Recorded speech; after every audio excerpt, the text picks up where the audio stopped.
Imagine this. A wildebeest is born on the African savanna, and within minutes, it stands. Within hours, it runs alongside its mother.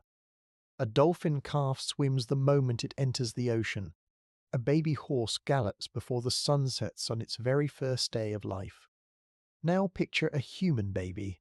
It cannot hold up its own head. It cannot roll over. It cannot crawl or grip or feed itself, or do anything at all except cry and breathe and depend entirely on someone else for every single moment of its survival. For 60 years, scientists believed they knew exactly why this was the case.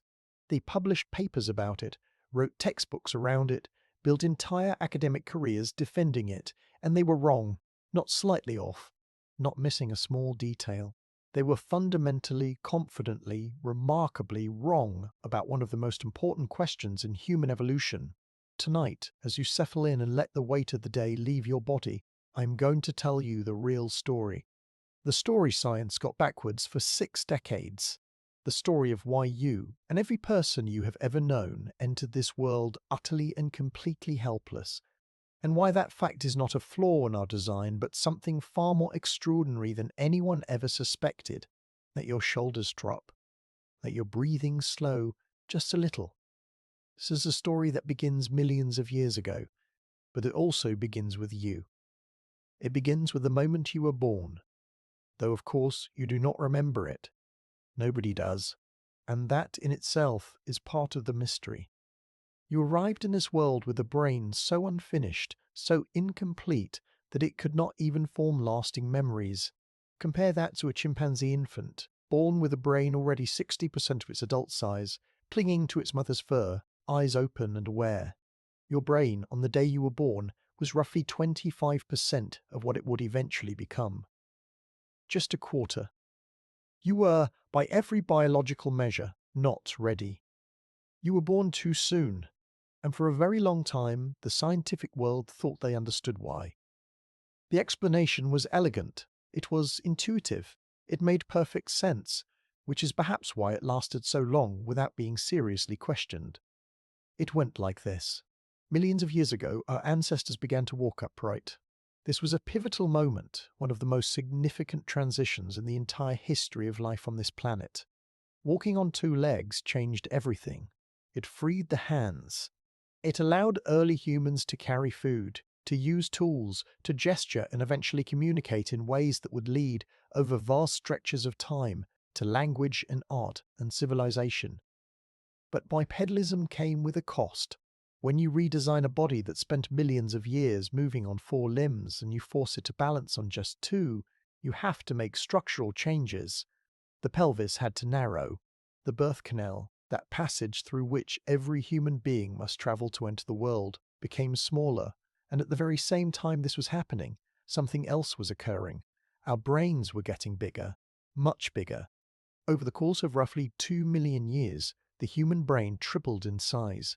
It became the most complex object we have ever discovered in the known universe.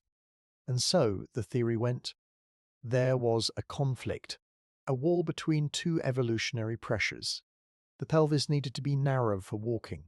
The head needed to be large for thinking. Something had to give, and what gave was time. Human babies, according to this theory, are born early, before their brains are fully developed, because if they stayed in the womb any longer, their heads would simply be too big to fit through the birth canal. It was called the obstetrical dilemma. And for 60 years, it was considered settled science. If you are someone who enjoys learning things that shift the way you see the world, you're going to want to stay with me tonight. Because what comes next is the part where everything unravels. But first, let me take you deeper into this idea. Because to understand why it was wrong, you need to understand just how convincing it appeared to be. The obstetrical dilemma was proposed in 1960 by a physical anthropologist named Sherwood Washburn. He was a towering figure in his field, respected and influential, and when he laid out this hypothesis, it had an almost mathematical beauty to it. Here were 2 undeniable facts. Fact 1. Humans walk on 2 legs and have a relatively narrow pelvis. Fact 2. Humans have enormous brains relative to body size. The conclusion seemed inevitable. The baby must be evicted early before its skull outgrows the exit. It was taught in universities around the world. It appeared in biology textbooks, anthropology courses, medical school lectures. Generations of students learned it as truth, and it became one of those ideas that is so deeply embedded in scientific thinking that people stopped questioning it. They stopped looking for alternatives. And when you stop questioning something, that is often exactly when you should be questioning it most. Now let your mind wander with me for a moment. Picture the deep past. Not hundreds of years ago, not thousands, but millions. Picture a landscape that no human eye has ever seen because humans did not yet exist. This is East Africa, somewhere between 6 and 7 million years ago. The forests are thinning, the climate is shifting, and somewhere in those changing woodlands, a population of apes is beginning to do something unusual. They are spending more time on the ground. They are beginning in tentative and clumsy ways to walk upright. They are not good at it. Their bodies are not built for it, not yet. But there is an advantage to it, perhaps seeing over tall grass, perhaps freeing the hands to carry food across open ground, and so natural selection begins its slow, patient work. Over hundreds of thousands of years, the pelvis reshapes. The spine curves into an S shape. The legs lengthen. The feet lose their grasping ability and become platforms for balance. Walking upright becomes not just possible but natural, and eventually essential. This part of the story is true. This really happened. The fossil record confirms it in exquisite detail. We can trace the changes in the pelvis across species. We can see how the hip bones shifted, how the birth canal changed orientation, how the entire architecture of the lower body was redesigned for a new way of moving through the world. And it is genuinely remarkable when you think about it. You are the descendant of creatures who dared to stand up, who dared to walk in a way that no ape had ever walked before, and that single change set in motion everything that followed. Tools, fire, language, story, civilization, and you, lying here tonight, listening to these words, carrying in your bones the legacy of that ancient, audacious experiment. But here is where the story takes its first unexpected turn. And if you have been wondering when I would get to the part where science went wrong, this is it.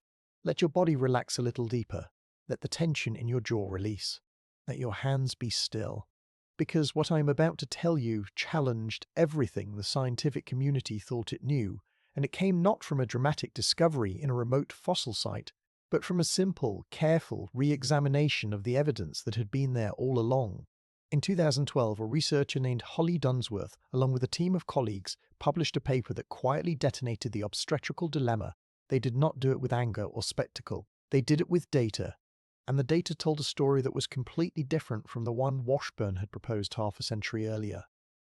Dunsworth and her team asked a question that, in retrospect, seems almost embarrassingly obvious. If the obstetrical dilemma is correct, if babies are born early because the pelvis cannot widen any further without compromising walking, then there should be clear evidence that a wider pelvis actually does make walking less efficient. After all, that was the core of the argument. The pelvis stays narrow because widening it would be too costly for locomotion. So they tested it. They measured it. They analyzed the biomechanics of walking in people with wider and narrower pelvises. And what they found was startling. A wider pelvis does not make walking significantly less efficient. The cost is negligible.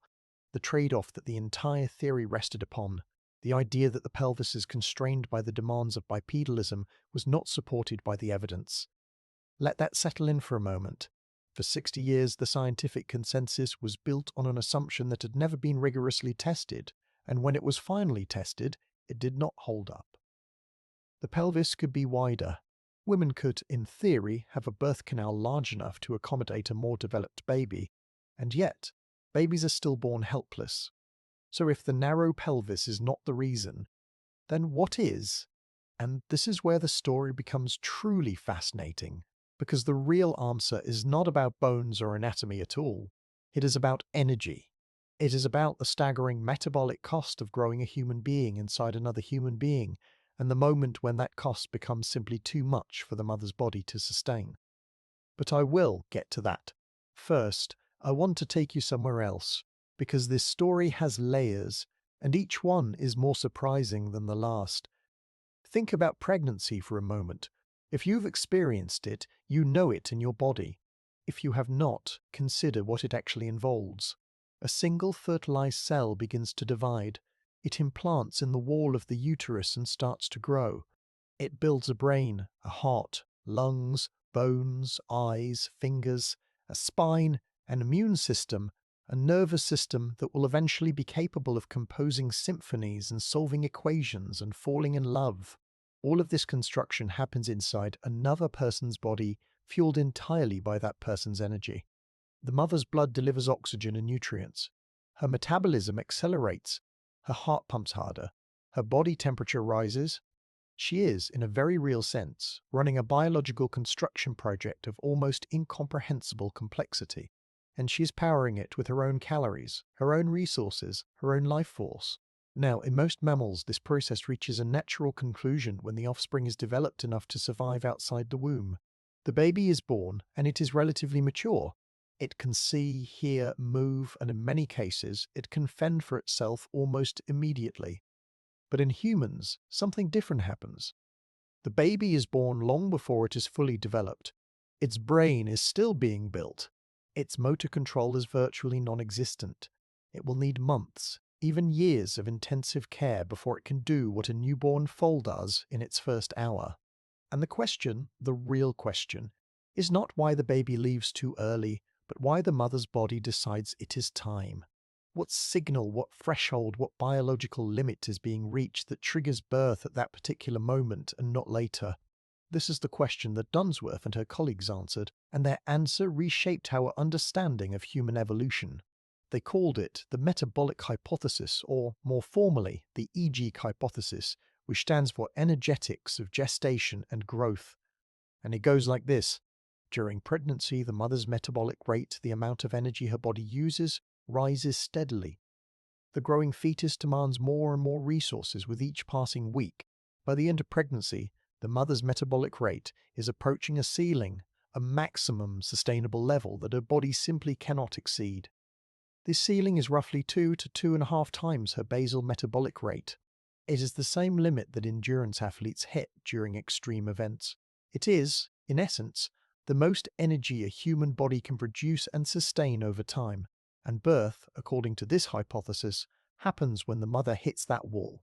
The baby is born not because its head is too big for the pelvis, but because the mother's body can no longer provide enough energy to sustain both herself and the rapidly growing fetus. It is an energy crisis, not a space crisis. And the evidence for this is compelling. If you are still with me, and I hope you are, because this is the kind of story that changes how you see yourself, I want you to know that this is just the beginning.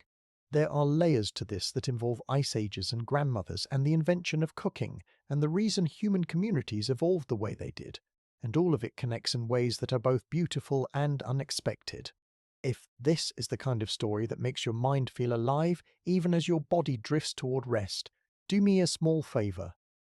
When you wake up tomorrow, come back to this and leave a comment telling me what surprised you most. I read every single one, and those comments help more people find stories like this. Now, let us go deeper. Consider what happens after a human baby is born. In most mammals, the mother's job becomes somewhat easier. The baby is out, it can nurse, and it begins to grow on its own. But in humans, the mother's job does not get easier. It shifts.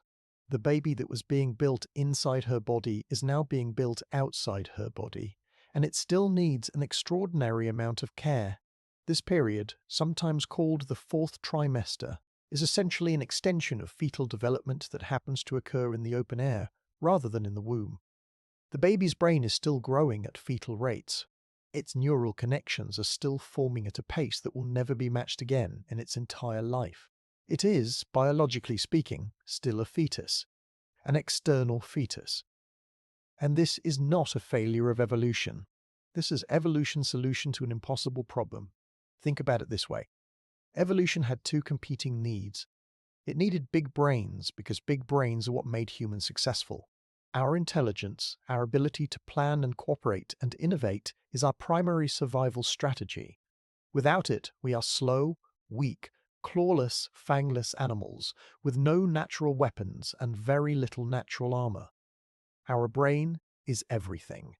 But evolution also needed mothers who could survive.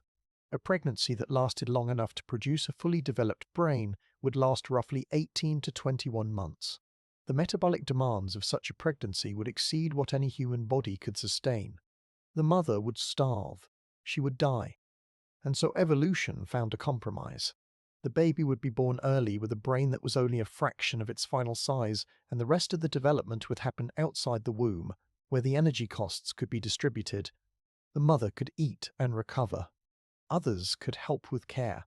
The impossible burden of building a human brain could be shared across time and across people, rather than being concentrated in a single body over a single unsustainable pregnancy. This is where the story becomes something more than science. This is where it becomes a story about us, about who we are as a species, about the fundamental nature of human connection. Because when evolution decided that human babies would be born helpless, it also decided that humans would need each other in a way that no other species does. A wildebeest mother can raise her calf alone. A human mother, for most of our evolutionary history, could not. She needed help. She needed her partner, her mother, her sisters, her community. The helplessness of the human infant is not just a biological fact. It is the foundation of human society. It is the reason we form bonds, build families, create communities. It is the reason you feel a deep instinctive pull toward a crying baby, even if that baby is not yours. Your brain is wired to respond, because for hundreds of thousands of years, the survival of our species depended on it. Let that thought settle over you like a warm blanket. You are part of a species that evolved to care for each other, not as a choice, but as a biological necessity. The very helplessness that seems like a design flaw is actually the engine that drove the most remarkable features of human civilization. Cooperation, empathy, language, teaching, love. But there is more to this story, and some of it is even more surprising. Because the metabolic hypothesis does not just explain why babies are born when they are. It also explains something that scientists had puzzled over for decades, something about the size of the human brain that never quite fit the old theory. Under the obstetrical dilemma, the prediction was clear. Human babies should be born with the largest brain that can fit through the birth canal, and then brain growth should slow down after birth. But that is not what happens. After birth, the human brain continues to grow at fetal rates for approximately the first year of life. It does not slow down at all. It keeps building at the same breakneck pace, adding neurons and connections and volume as if it does not know it has been born. This makes no sense under the obstetrical dilemma. If the pelvis were the constraint, then once the baby is out, there would be no reason for the brain to continue growing so rapidly. The constraint has been removed. The baby is free, and yet the brain keeps growing as if it were still in the womb. Under the metabolic hypothesis, this makes perfect sense. The brain is growing at the rate it needs to grow. Birth does not interrupt this process. Birth simply moves the growing brain from an internal energy source to an external one. The baby switches from placental nutrition to breast milk and eventually to solid food, but the developmental program continues uninterrupted. The timing of birth is not about the size of the head. It is about the limits of the mother's metabolism. And the brain, indifferent to the logistics of its arrival, just keeps doing what it was always going to do. Now, I want to take you even further back in time, because this story has roots that stretch deep into our evolutionary past, and understanding those roots will help you see just how extraordinary your own existence really is. Approximately 6 to 7 million years ago, the lineage that would eventually produce humans split from the lineage that would produce chimpanzees. At that point, our ancestors were not yet walking upright. They were not yet making tools. Their brains were roughly the same size as those of modern chimpanzees, about 300 to 400 cubic centimeters. For the next several million years, things changed slowly. Bipedalism emerged. Australopithecus appeared, walking upright but still relatively small-brained. The birth canal in these early hominins was shaped differently from ours, wider in some dimensions, and the babies they bore were probably somewhat more developed at birth than modern human infants, though still less mature than chimpanzee newborns. Life was hard. The world was full of predators. The climate was unstable. And yet, this lineage persisted. Then, around 2 million years ago, something remarkable began to happen. Brains started getting bigger, not gradually, not gently, but in a sustained acceleration that is almost without parallel in the history of life.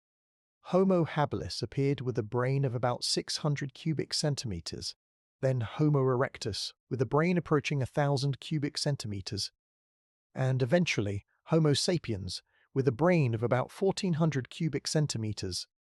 In the space of 2 million years, the brain more than tripled in size. This is astonishing. Brains are metabolically expensive. They consume about 20% of the body's total energy at rest, despite being only about 2% of body weight. Growing a bigger brain means you need more food, more calories, more resources. It means longer childhoods because bigger brains take longer to develop. It means greater vulnerability because those long childhoods require extended periods of dependence. Every step toward a bigger brain was a gamble, a bet that the benefits of greater intelligence would outweigh the enormous costs. And here is something that most people do not know. This is the part that tends to surprise people the most, and it connects back to the metabolic hypothesis in a way that is almost poetic. The rapid expansion of the human brain may have been made possible by something incredibly simple. Cooking. The control of fire and the practice of cooking food may have been the key that unlocked the human brain's potential. This idea, championed most prominently by the primatologist Richard Wrangham, proposes that cooking effectively pre-digests food. It breaks down the tough fibers and complex molecules in raw plants and meat, making the calories far more accessible. A cooked sweet potato delivers more usable energy than a raw one. Cooked meat is easier to chew, easier to digest, and yields more nutrients. When our ancestors began to cook, they suddenly had access to a surplus of energy, and that surplus could be invested in the most expensive organ in the body, the brain. Think about what this means. The story of why you were born helpless is not just a story about pelvises and birth canals. It is a story about fire. It is a story about the first time an ancestor of yours held a flame and realized that food tasted different when it was heated.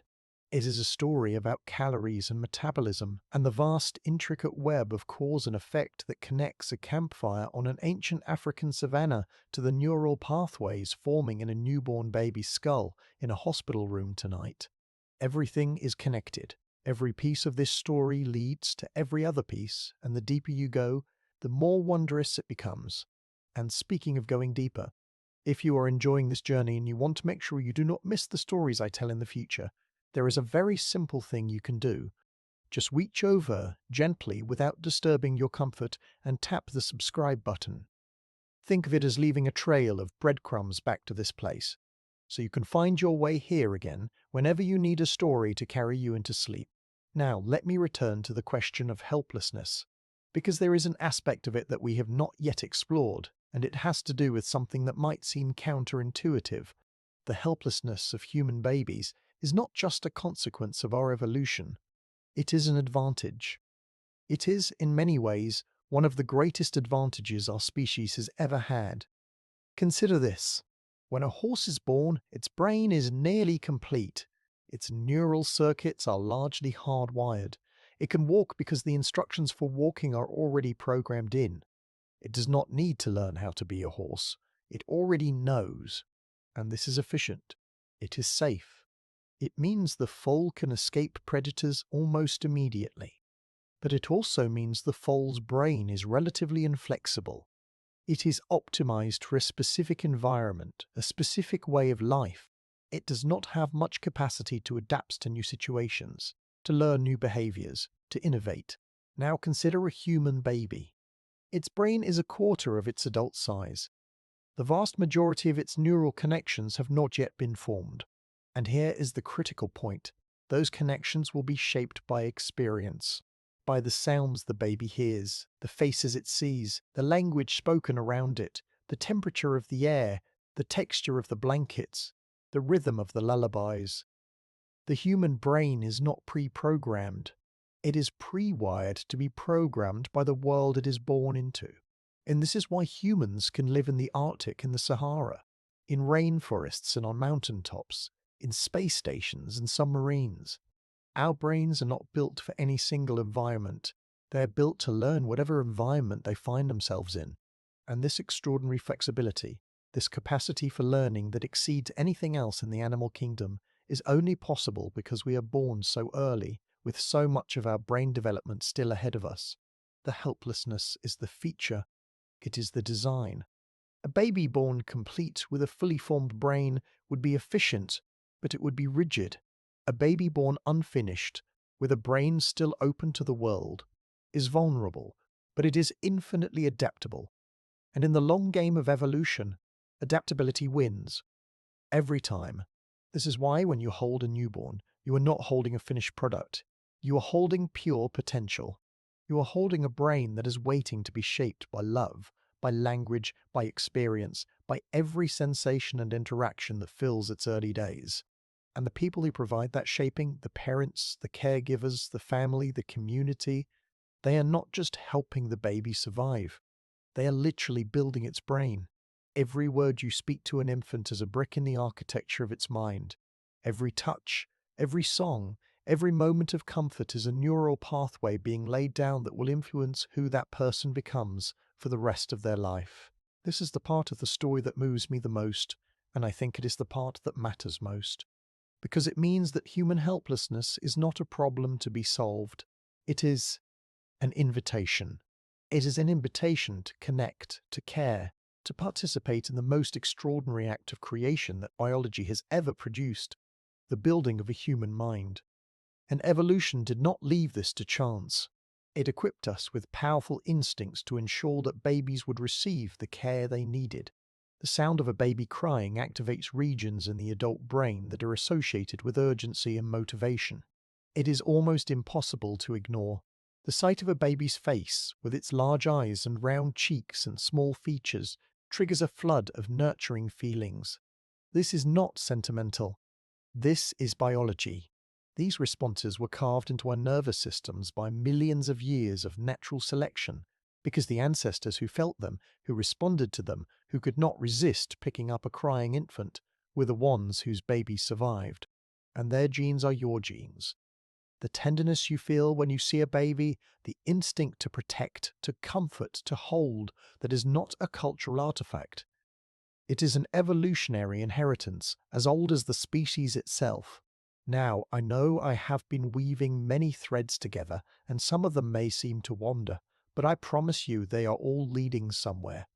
They are all part of the same tapestry, and by the time this story is complete, you will see how every thread connects.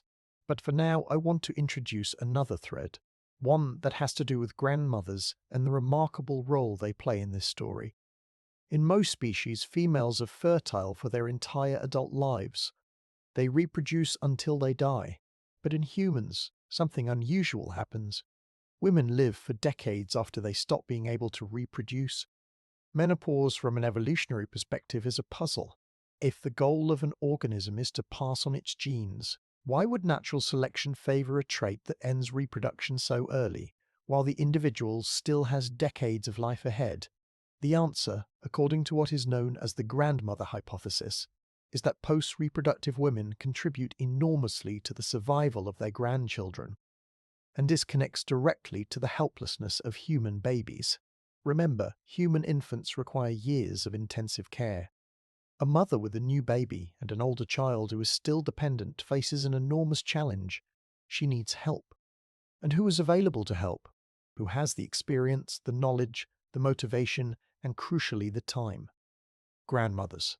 Studies of traditional hunter-gatherer societies have shown that the presence of a grandmother significantly increases the survival rate of children.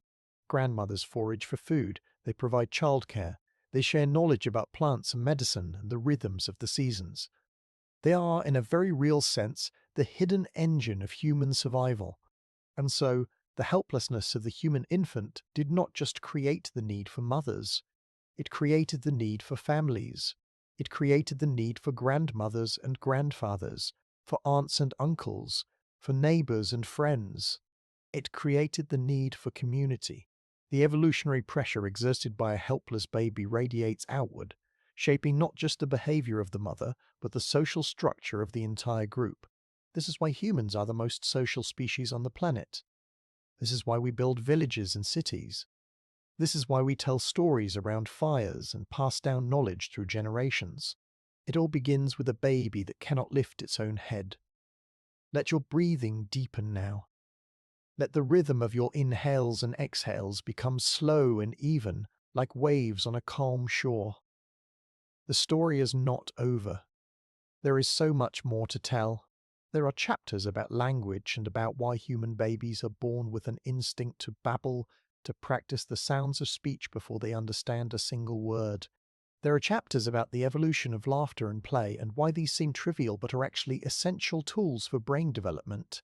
There are chapters about the deep connection between sleep and brain growth in infants, and how the extraordinary amount of time a newborn spends sleeping is not idleness, but intense neurological construction.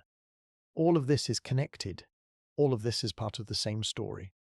But for now, I want to linger on one more thought before we move on, because it is a thought that I find deeply comforting, and perhaps you will too. You were born helpless. You entered this world unable to do almost anything for yourself, and yet you survived. You are here, listening to these words, which means that someone cared for you. Someone fed you and held you and kept you warm and safe during those months and years when you could not do it yourself. You may know who those people were, you may not, but they existed. Your survival is proof of their love, or at least their care, even if you have no memory of it. And in a broader sense, your existence is proof of an unbroken chain of care that stretches back through thousands of generations, each one holding the next, each one building the brain of a helpless infant who would one day grow up to hold a helpless infant of their own. This chain is your inheritance.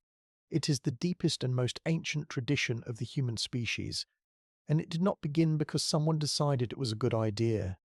It began because a baby was born too soon, with a brain too unfinished, into a world too dangerous, and someone, some ancient ancestor of yours whose name and face have been lost to the millennia, picked that baby up and did not let go. Now, let us travel forward in time because the story of human helplessness does not end in the deep past. It continues into the present, and it raises questions that scientists are still trying to answer today. One of those questions has to do with the remarkable variation in human pregnancy. Not all pregnancies last the same length. The average is about 40 weeks, but healthy babies are born anywhere from 37 to 42 weeks. This range is itself a clue. If birth were triggered by a simple mechanical constraint, like the size of the head relative to the pelvis, you'd expect less variation. The timing would be more precise, more consistent, because the physical dimensions would dictate an exact moment when the fit becomes too tight. But that is not what we see. We see variation, which is more consistent with a metabolic trigger, because metabolic rates vary from person to person. Some mothers hit the metabolic ceiling earlier. Some can sustain it longer. The variation in pregnancy length mirrors the variation in metabolic capacity, which is exactly what the AGM hypothesis predicts. And there is another piece of evidence that I find particularly elegant. If you compare human pregnancy to the pregnancies of other primates, adjusting for body size, human pregnancy is not shorter than expected. It is actually slightly longer. This is the opposite of what the obstetrical dilemma predicts. Under the old theory, human pregnancy should be cut short by the narrow pelvis. Babies should arrive earlier than you would expect for a primate of our size. But they do not. They arrive right on time, or even a little late, relative to what you would predict based on body size and metabolic rate. This strongly suggests that the pelvis is not the limiting factor. Something else is determining when birth occurs, and that something else is energy. If you are lying in bed right now, let your body sink into the mattress. Feel the support beneath you. Feel the way gravity holds you gently against the surface, the way the fabric surrounds you. You are safe, you are warm, and this story This vast and ancient and wondrous story is carrying you gently towards sleep. There is no need to hold on to every detail. Let the parts that interest you linger, and let the rest drift away like clouds. The story will be here if you want to return to it. Stories always are. There is something else I want to share with you about the obstetrical dilemma and why it persisted for so long, because it tells us something important not just about human evolution, but about the nature of science itself. The obstetrical dilemma was not just a hypothesis, it became a narrative. It became a story that people told about women's bodies, and like many stories about women's bodies, it carried assumptions that went unexamined for far too long. The narrative implied that the female pelvis is a compromise, a structure caught between two competing demands, and that women's bodies are in some sense imperfect, poorly designed for the task of giving birth. This narrative was so powerful that it influenced medical practice. It contributed to the belief that childbirth is inherently dangerous, that women's bodies are not quite up to the task, that medical intervention is always necessary. And while modern obstetric medicine has saved countless lives, and intervention is sometimes absolutely essential, the framing of the female body as fundamentally flawed was not supported by the evidence. It was supported by a story. And when the story changed, when the metabolic hypothesis replaced the obstetrical dilemma, it opened the door to a different understanding, one in which the female body is not poorly designed but brilliantly adapted, one in which birth is not a crisis of mismatched dimensions but a carefully timed metabolic event orchestrated by millions of years of evolutionary refinement. This is one of the things I love most about science. It is not a fixed set of truths. It is a process of revision. It is a willingness to look at old ideas with new eyes, to test assumptions that everyone has taken for granted, to follow the evidence even when it leads away from comfortable conclusions. And the story of the obstetrical dilemma is a perfect example of this process in action. For 60 years, the scientific community believed something that was wrong, not because scientists were foolish or lazy, but because the original idea was plausible and no one thought to test its foundational assumptions. When someone finally did, the truth turned out to be different and more interesting and more beautiful than the old story had ever been. And now, as you lie here in the gentle dark, I want to plant a seed of curiosity in your mind, because this story is far from over. We have talked about why babies are born when they are, and we have talked about the metabolic hypothesis and the grandmother hypothesis and the role of cooking in brain evolution. But we have not yet talked about what happens inside the baby's brain during those critical first months and years of life. We have not yet talked about the astonishing process of neural development that transforms a helpless newborn into a walking, talking, thinking, feeling human being. And that process is, without exaggeration, one of the most extraordinary things that happens anywhere in the known universe. If you want to hear that part of the story, stay with me. Let your eyes close if they have not already. Let the rhythm of your breathing carry you. The story continues, and where it goes next is somewhere remarkable. In the first few moments after a human baby is born, something happens that no machine, no computer, no technology we have ever created can replicate. The brain, that quarter-sized organ still damp from the womb, begins to wire itself to the world. Not slowly, not cautiously. It begins at a pace so furious, so relentless, that if you could watch it happen under a microscope, it would look less like biology and more like an explosion. In the first year of life alone, the human brain forms more than 1 million new neural connections every single second. Every second. Let that number settle into your mind. 1 million connections per second. Each one a tiny bridge between two nerve cells, each one a fragment of understanding, a sliver of perception, a whisper of the person this infant will eventually become. And this staggering rate of construction is only possible because the baby was born unfinished. This is the gift hidden inside the apparent flaw. This is the reason evolution chose to send us into the world too soon. Let your body soften as you take that in. Let the weight of the day continue to dissolve from your muscles, your neck, your shoulders, the small spaces behind your eyes where tension likes to hide. The story we are in is vast, but you do not need to carry it. Let it carry you instead. Now, to understand what is happening inside a newborn's brain, you need to understand something about how brains are built, because it is not the way most people imagine. Most people think of the brain as something that grows, like a plant, adding new material over time until it reaches its full size. But that is not how it works. The brain does grow, yes, but its most important process is not addition. It is subtraction. It is pruning. And this is one of the most counterintuitive and beautiful aspects of human neural development. Here is how it works. When a baby is born, its brain contains roughly 100 billion neurons. That is approximately the same number it will have as an adult. The neurons are already there. What is missing are the connections between them, the synapses, the intricate web of links that allow neurons to communicate with each other and create thought, sensation, memory, emotion, movement, and everything else the brain does. In the first months and years of life, the brain goes on a building spree, creating far more synapses than it will ever need. It is wildly, extravagantly overproducing connections, casting a net so wide that it captures every possible pattern, every possible response, every possible configuration. The baby's brain is not being selective, it is being comprehensive. It is building everything because it does not yet know what it will need. And then, something remarkable happens. The connections that are used, the ones that fire repeatedly in response to real experiences, real stimuli, real interactions with the world, those connections are strengthened. They become faster, more efficient, more permanent.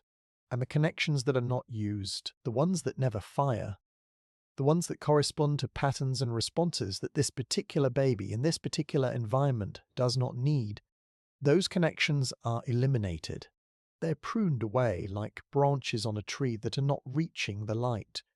This process, called synaptic pruning, is not a failure, it is the entire point. The brain is not just building itself, it is sculpting itself, carving away the unnecessary to reveal the essential, like a sculptor removing marble to find the statue within. And this is why being born helpless is not a disadvantage. It is the most powerful advantage imaginable. Because that period of helplessness, that long stretch of vulnerability and dependence, is exactly the time when the brain is doing its most important work. Every sight, every sound, every touch, every face, every voice, every temperature change, every moment of comfort and every moment of distress is data. The baby's brain is consuming this data voraciously, using it to decide which connections to keep and which to discard. It is customizing itself for the specific world it has been born into. A world that might be hot or cold, loud or quiet, surrounded by one language or three, filled with music or filled with silence. The baby does not know in advance what kind of world it will inhabit, so it is born with a brain that can adapt to any of them. And the price of that adaptability is helplessness. The price is months and years of dependency. But the reward is a brain that fits its world like a key fits a lock, not because it was designed for that specific lock, but because it shaped itself to match. There is a famous experiment that illustrates this principle in a way that is both elegant and slightly unsettling. In the 1960s, researchers David Hubel and Torsten Wiesel conducted a series of studies on kittens and visual development. They found that if a kitten's eye was kept closed during a critical period of early development, the neurons in its brain that were supposed to process input from that eye would be reassigned to other tasks. When the eye was finally opened, the kitten could not see with it, not because the eye was damaged, but because the brain had given up on it. The connections had been pruned. The window had closed. This demonstrated something profound. The brain does not wait patiently for input. It actively seeks it, and if input does not come during the critical period, the brain reallocates its resources. Use it or lose it at the most fundamental neurological level. In human babies, these critical periods exist for many different functions. There is a critical period for vision, during which the brain must receive visual input or the ability to see will be permanently compromised. There is a critical period for language, during which the brain is spectacularly sensitive to the sounds of speech and can absorb the phonetic patterns of any language on Earth with an ease that adults can only dream of. There is a critical period for social bonding, during which the brain learns to read faces, to interpret emotions, to form attachments that will influence every relationship for the rest of that person's life. These critical periods are open doors, and they are open precisely because the brain arrived unfinished. A fully developed brain would have no open doors. It would already be built, already decided, already locked into its configuration. The unfinished brain is a brain with open doors everywhere, and the experiences of early life determine which doors stay open and which ones close. This is why I said earlier that when you hold a newborn, you are not holding a finished product. You are holding a question. You are holding a brain that is asking, what kind of world is this, and what do I need to become to thrive in it? And every interaction you have with that baby is part of the answer. Now, let your thoughts drift for a moment. Let the science rest gently in the back of your mind while I take you somewhere unexpected, because there is a thread in this story that connects brain development to something you might not anticipate. Sleep. Specifically, the astonishing amount of time that newborn babies spend sleeping, and the reason for it, which turns out to be far more important than anyone realized until quite recently. A newborn baby sleeps roughly 16 to 17 hours a day. Some sleep even more.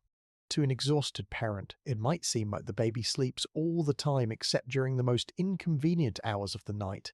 And there is some truth to that perception, because newborns do not follow the same sleep-wake cycles that adults do.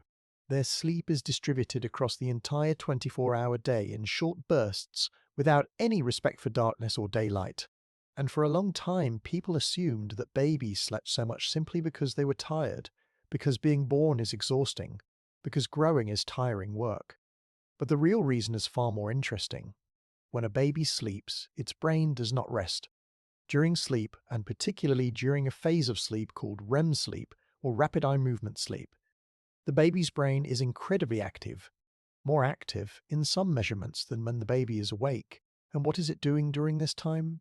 It is processing, it is consolidating, it is taking all the sensory data it gathered while awake, all the sights and sounds and touches and tastes, and it is organizing that data, strengthening the neural connections that were used and weakening the ones that were not.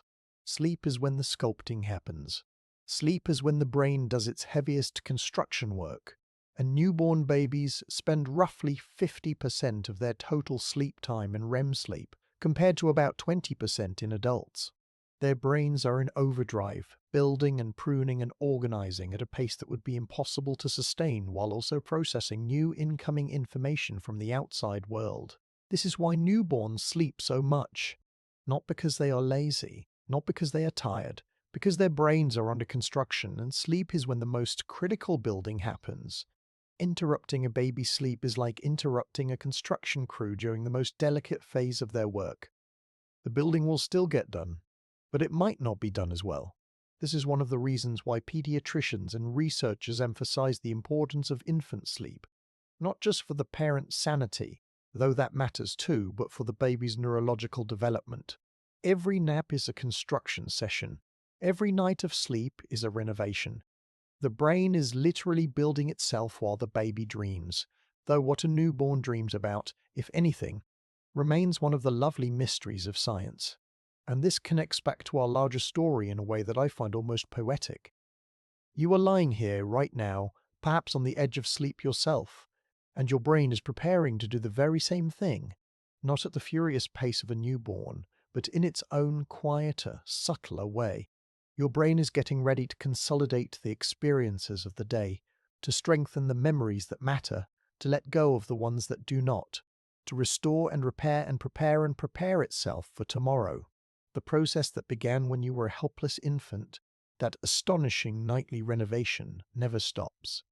It changes in intensity, it changes in character, but it continues every single night of your life. And the fact that you are here, listening to a story as you drift towards sleep, means that your brain is about to do some of its best work. You do not need to be awake for it. You do not need to supervise it.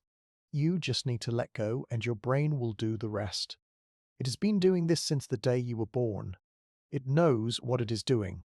Now, there is another dimension of this story that I have been saving, and it has to do with something that separates human babies from every other infant on the planet in a way that is so fundamental, so essential that it is easy to overlook precisely because it is so universal. I am talking about crying, not just making sounds, because many baby animals make sounds.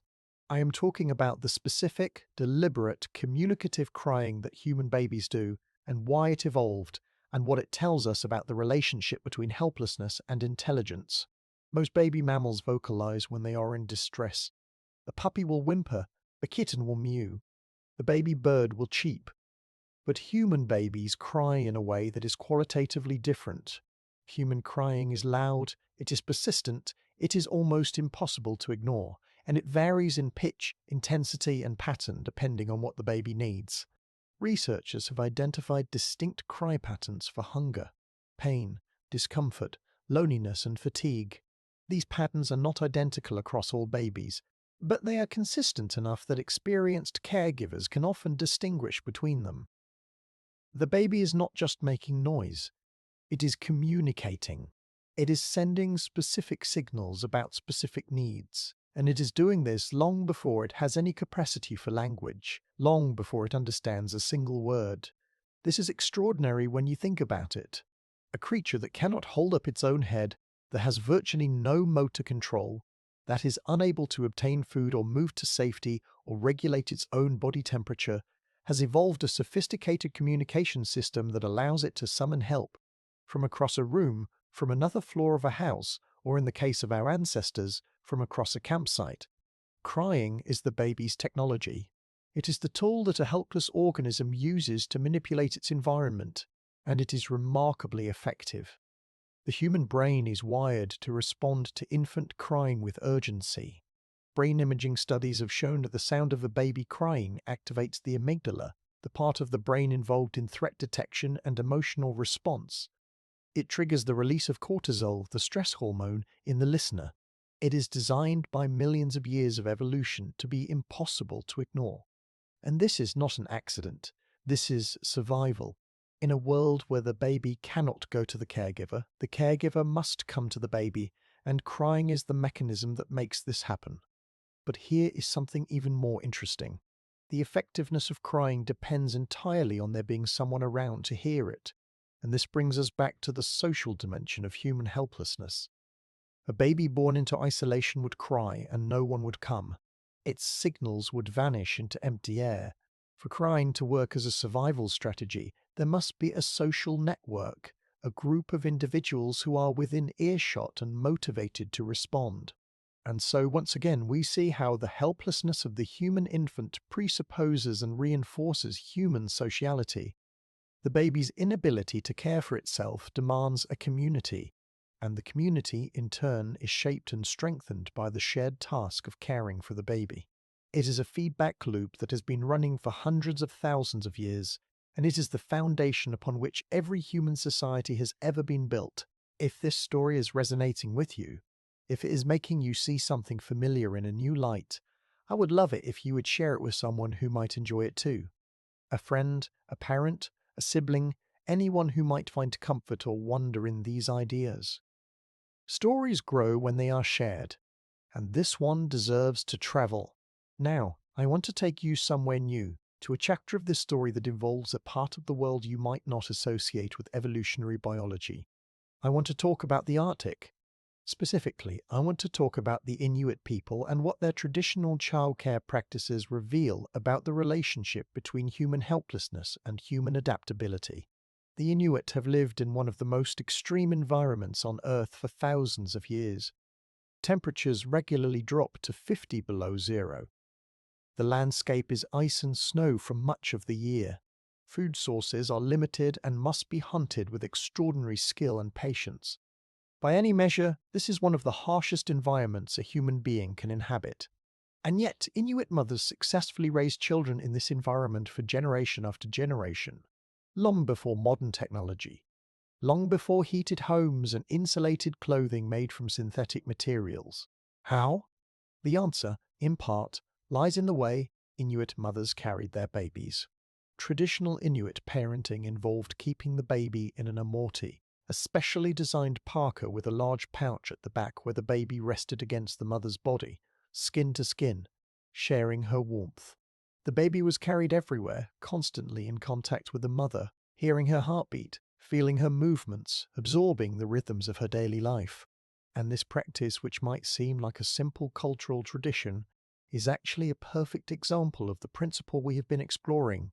The human baby, born unfinished, born unable to regulate its own temperature, born unable to survive for even a short time in extreme cold without help, is kept alive by constant physical contact with a caregiver.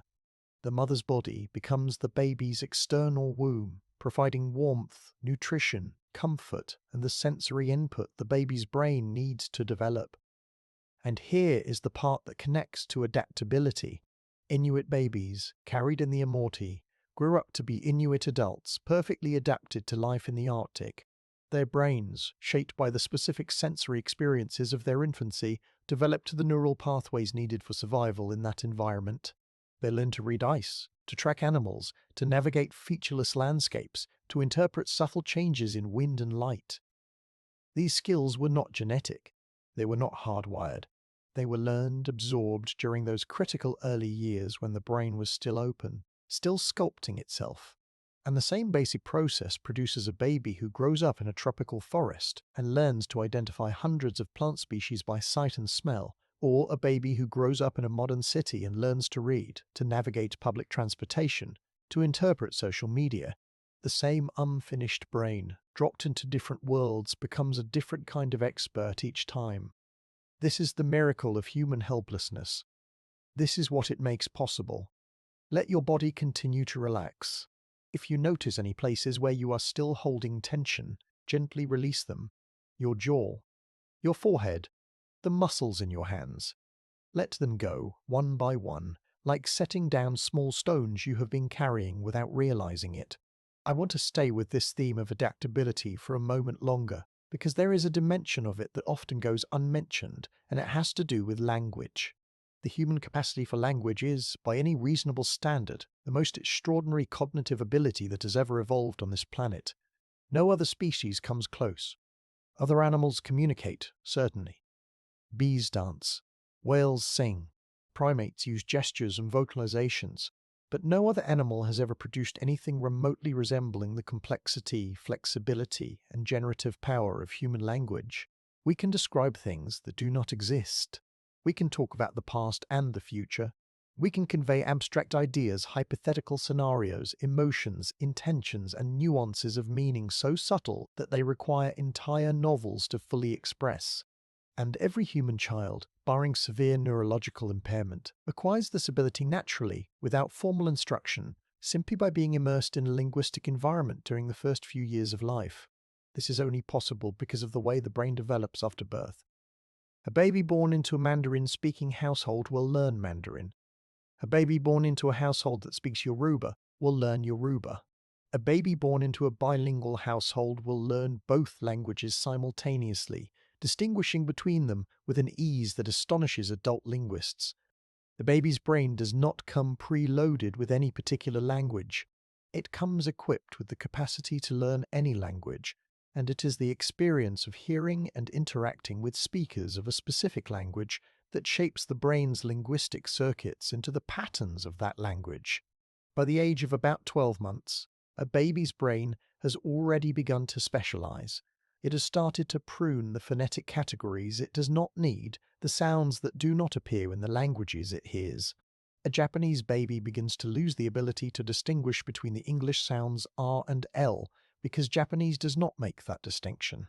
An English-speaking baby begins to lose sensitivity to tonal differences that are meaningful in Mandarin. The brain is narrowing its focus, committing to the language of its environment, trading universal potential for specific expertise. This process is invisible. It happens without anyone deciding to teach it. The baby simply absorbs the language the way a sponge absorbs water, and by the age of 3 or 4, it has mastered the basic grammar and vocabulary of its native tongue, a feat that no adult learner and no artificial intelligence can replicate with anything like the same ease or perfection. And all of this, every word you have ever spoken, every sentence you have ever understood, every joke you have ever laughed at, every poem that has ever moved you to tears, is a consequence of being born with an unfinished brain. Your language ability, the very thing that allows you to understand this story right now, exists because you were born helpless. There is a researcher named Patricia Kuhl who has spent decades studying how babies learn language, and she has discovered something that adds yet another layer to this story. She found that babies do not learn language from recordings or screens. They learn language from people. In her experiments, babies who were exposed to a foreign language through live interaction with a speaker learned the phonetic patterns of that language. But babies who were exposed to the same language through a television or an audio recording did not learn it at all. The social context was essential.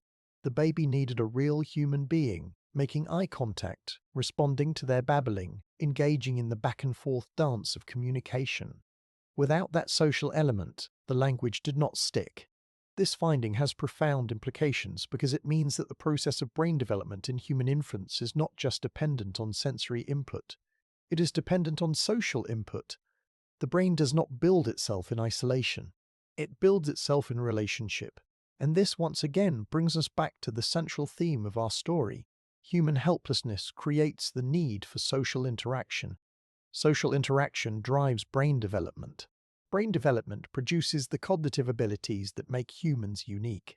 And those cognitive abilities, in turn, enable the creation of culture, language, technology, and all the other achievements that define our species. The helplessness of the infant is the seed from which everything else grows. Now, I want to introduce a concept that might seem strange at first, but I promise it will make sense as we go. I want to talk about the idea that human evolution is not finished, that the process that produced our helpless babies, our enormous brains, our extended childhoods, and our complex societies is still ongoing. We tend to think of evolution as something that happened in the past, something that produced us and then stopped, like a factory that shut down after completing its final product. But that is not how evolution works. Evolution does not stop. It cannot stop. As long as organisms reproduce and their environment changes, natural selection continues to shape them. And humans, despite our technology, despite our medicine, despite our ability to reshape our environment to suit our needs, are still evolving. One of the areas where this ongoing evolution is most apparent is in reproduction itself. The timing of birth, the size of the baby, the duration of pregnancy, the metabolic demands of gestation, all of these are still being shaped by natural selection, though the pressures have changed. In the past, the primary pressures were related to survival. Babies needed to be born at a size and stage of development that balanced the mother's metabolic limits against the infant's ability to survive in a world full of predators and pathogens.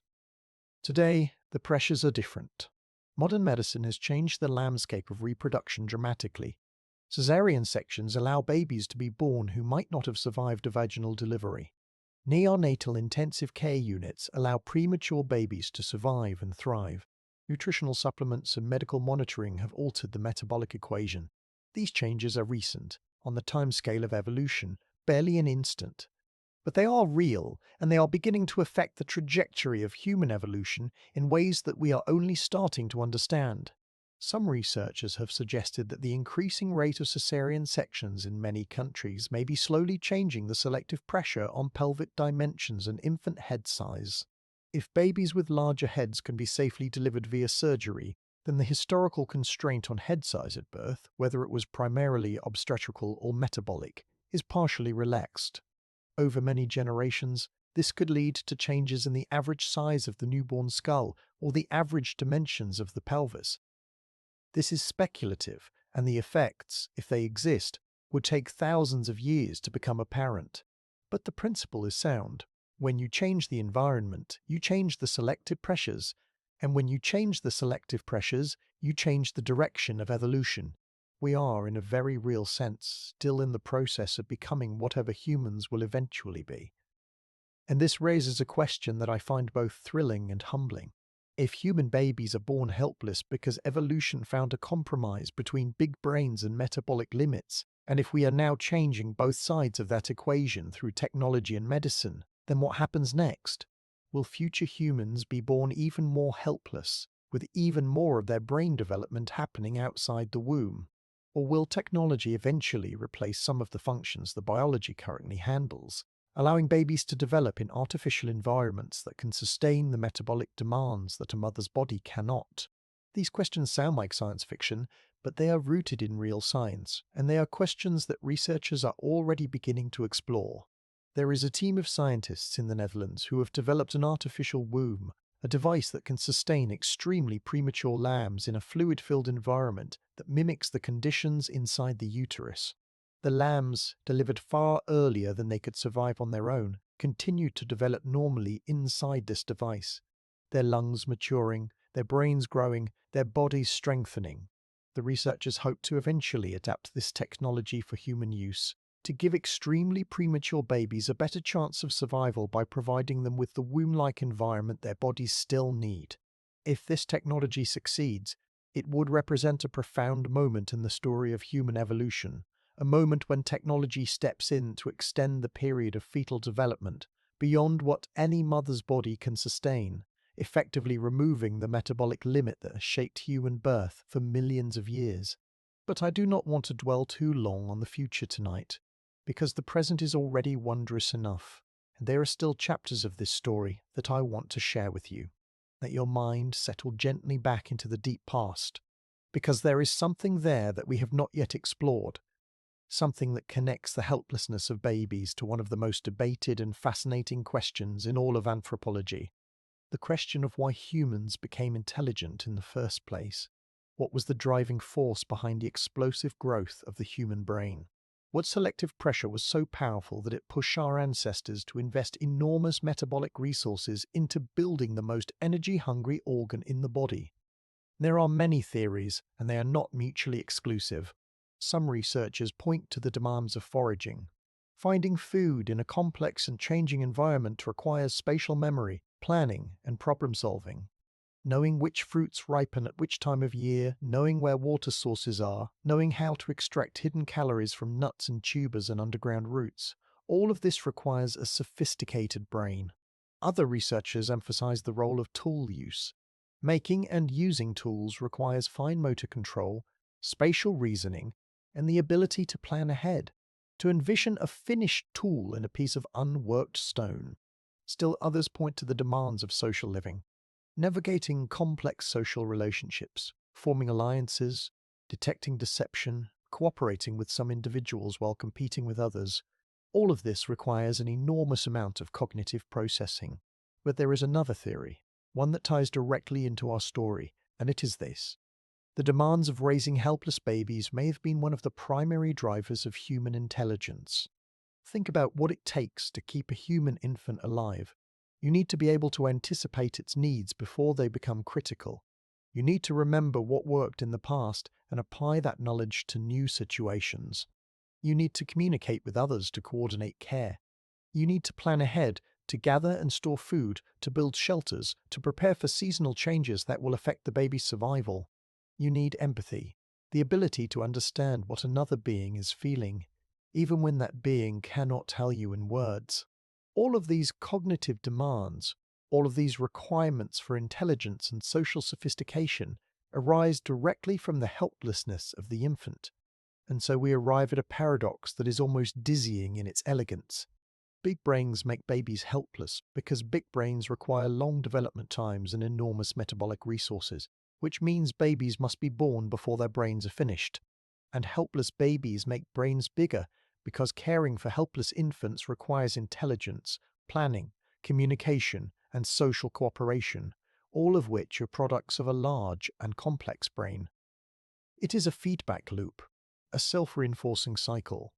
Big brains produce helpless babies, produce bigger brains, produce more helpless babies, and on, spiraling upward through millions of years of evolution, producing the most cognitively advanced species this planet has ever seen. This is not a flaw in our design. This is our design. The helplessness and the intelligence are two sides of the same coin. You cannot have one without the other. And every human being who has ever lived is a product of this extraordinary feedback loop, this dance between vulnerability and genius that has been playing out since our ancestors first began to walk upright on the plains of Africa. If this idea gives you a new appreciation for the humble, astonishing, seemingly helpless creature that every human being once was, then this story is doing its work. And if you want to be part of keeping stories like this alive, There is a simple, quiet thing you can do. Just press the like button. That small gesture tells the algorithm that this story matters, that it is worth sharing, and it helps carry these ideas to people who might need them tonight just as much as you do. Now, as the story continues to unfold, I want to take you to a place you might not expect. I want to talk about laughter. Specifically, I want to talk about why human babies laugh and what laughter has to do with brain development and the evolution of helplessness, because this is one of the most charming and underappreciated chapters of the entire story. A human baby's first laugh typically occurs around 3 to 4 months of age. It is, by any measure, one of the most delightful sounds in the natural world, and it is also, from a scientific perspective, deeply mysterious. Why do babies laugh? What purpose does it serve? They cannot walk. They cannot talk. They cannot talk. They can barely control their own limbs. And yet they laugh, sometimes with startling enthusiasm. What is going on? The answer, according to researchers who study infant cognition, is that laughter is a signal of learning. When a baby laughs, it is often because something has violated its expectations in a safe and pleasurable way. Peekaboo is the classic example. The baby sees a face. The face disappears behind hands. The baby's brain predicts that the face is gone. Then the face reappears, violating the prediction. The baby laughs. It is not laughing because it understands the joke. It is laughing because its brain has just learned something about the world, specifically that objects continue to exist even when they are hidden from view, a concept known in developmental psychology as object permanence, and the surprise of that learning triggers a response of pleasure and delight. This is remarkable. It means that laughter, one of the most social and joyful human behaviors, is fundamentally an expression of cognitive development. The baby is laughing because its brain is growing, and the laughter, in turn, serves a social function. It rewards the caregiver. It encourages the caregiver to keep playing, to keep providing the novel, surprising, safe interactions that stimulate the baby's neural development. The caregiver plays peekaboo, the baby laughs, the caregiver feels a rush of warmth and satisfaction and plays it again. And with each repetition, the baby's understanding of the world deepens. Once again, we see the feedback loop. The baby's helplessness requires social interaction. The social interaction produces neural development. The neural development produces responses like laughter that reinforce the social interaction. Round and round it goes, each cycle building on the last, constructing a mind out of joy and connection and surprise. And play, more broadly, serves the same function. When a slightly older baby reaches for a toy and it rolls away, and the baby crawls after it and grasps it and puts it in its mouth and then drops it and watches it fall and reaches for it again, it is not just passing time. It is conducting experiments. It is learning about gravity, about texture, about cause and effect, about the relationship between its own actions and the behavior of objects in the world. Play is research. It is the infant's version of the scientific method, and it is made possible by the same fact that makes everything else possible. The brain is still under construction. The doors are still open. The neural pathways are still being laid down, and every game, every laugh, every moment of curiosity is another stroke of the sculptor's chisel. This is why children play, not because they have nothing better to do, because play is the most important thing they can do. It is the mechanism by which an unfinished brain finishes itself. And the long childhood of the human species, the years and years of play and learning and dependence that stretch from infancy to adulthood, is not a burden. It is an investment. It is the time the brain needs to build itself into the most powerful learning machine in the known universe. Let your breathing continue to slow. Let each exhale be a little longer than the last. The night is holding you, and the story is holding you, and both are patient. There is no rush. There is nowhere you need to be, except here, in this moment, listening to the echo of an ancient process that is still shaping who we are. There is one more thread I want to begin weaving into this tapestry tonight, and it is a thread about something that connects the earliest humans to the person you are right now. I want to talk about the role of storytelling in human development, and why the fact that you are lying here listening to a story is itself a product of the evolutionary journey we have been tracing. Stories are universal. Every human culture that has ever been studied tells stories. They tell stories about the past, about the future, about gods and heroes and monsters and ordinary people doing extraordinary things. They tell stories to explain the world, to teach children, to preserve knowledge, to build social bonds, to entertain, to comfort, to inspire. There is no human society without stories, and this universality strongly suggests that storytelling is not a cultural invention. It is a biological adaptation. It is something the human brain evolved to do because it confers a survival advantage. And what is that advantage? Think about what a story does. A story takes information and wraps it in a structure that makes it memorable. A list of facts is hard to remember. A story built around those same facts is easy to remember. A story engages emotion, and emotion enhances memory. A story creates a simulation of experience in the listener's mind, allowing the listener to learn from situations they have never personally encountered. A story about a dangerous animal teaches the listener to recognize and avoid that animal without the listener ever having to face it directly. A story about a successful hunt teaches the listener strategies and techniques without the risk of failure. Stories are, in essence, a way of transmitting experience from one brain to another, across time and space, without the recipient having to live through the experience themselves. And this ability, this capacity to learn from stories, is deeply connected to the unfinished brain of the human infant. Because the child who listens to stories is absorbing not just information, but patterns, narrative structures, causal relationships, emotional templates. Stories shape the developing brain just as surely as physical experiences do. When a child hears a story, the same neural circuits that would fire during the actual experience light up in the brain.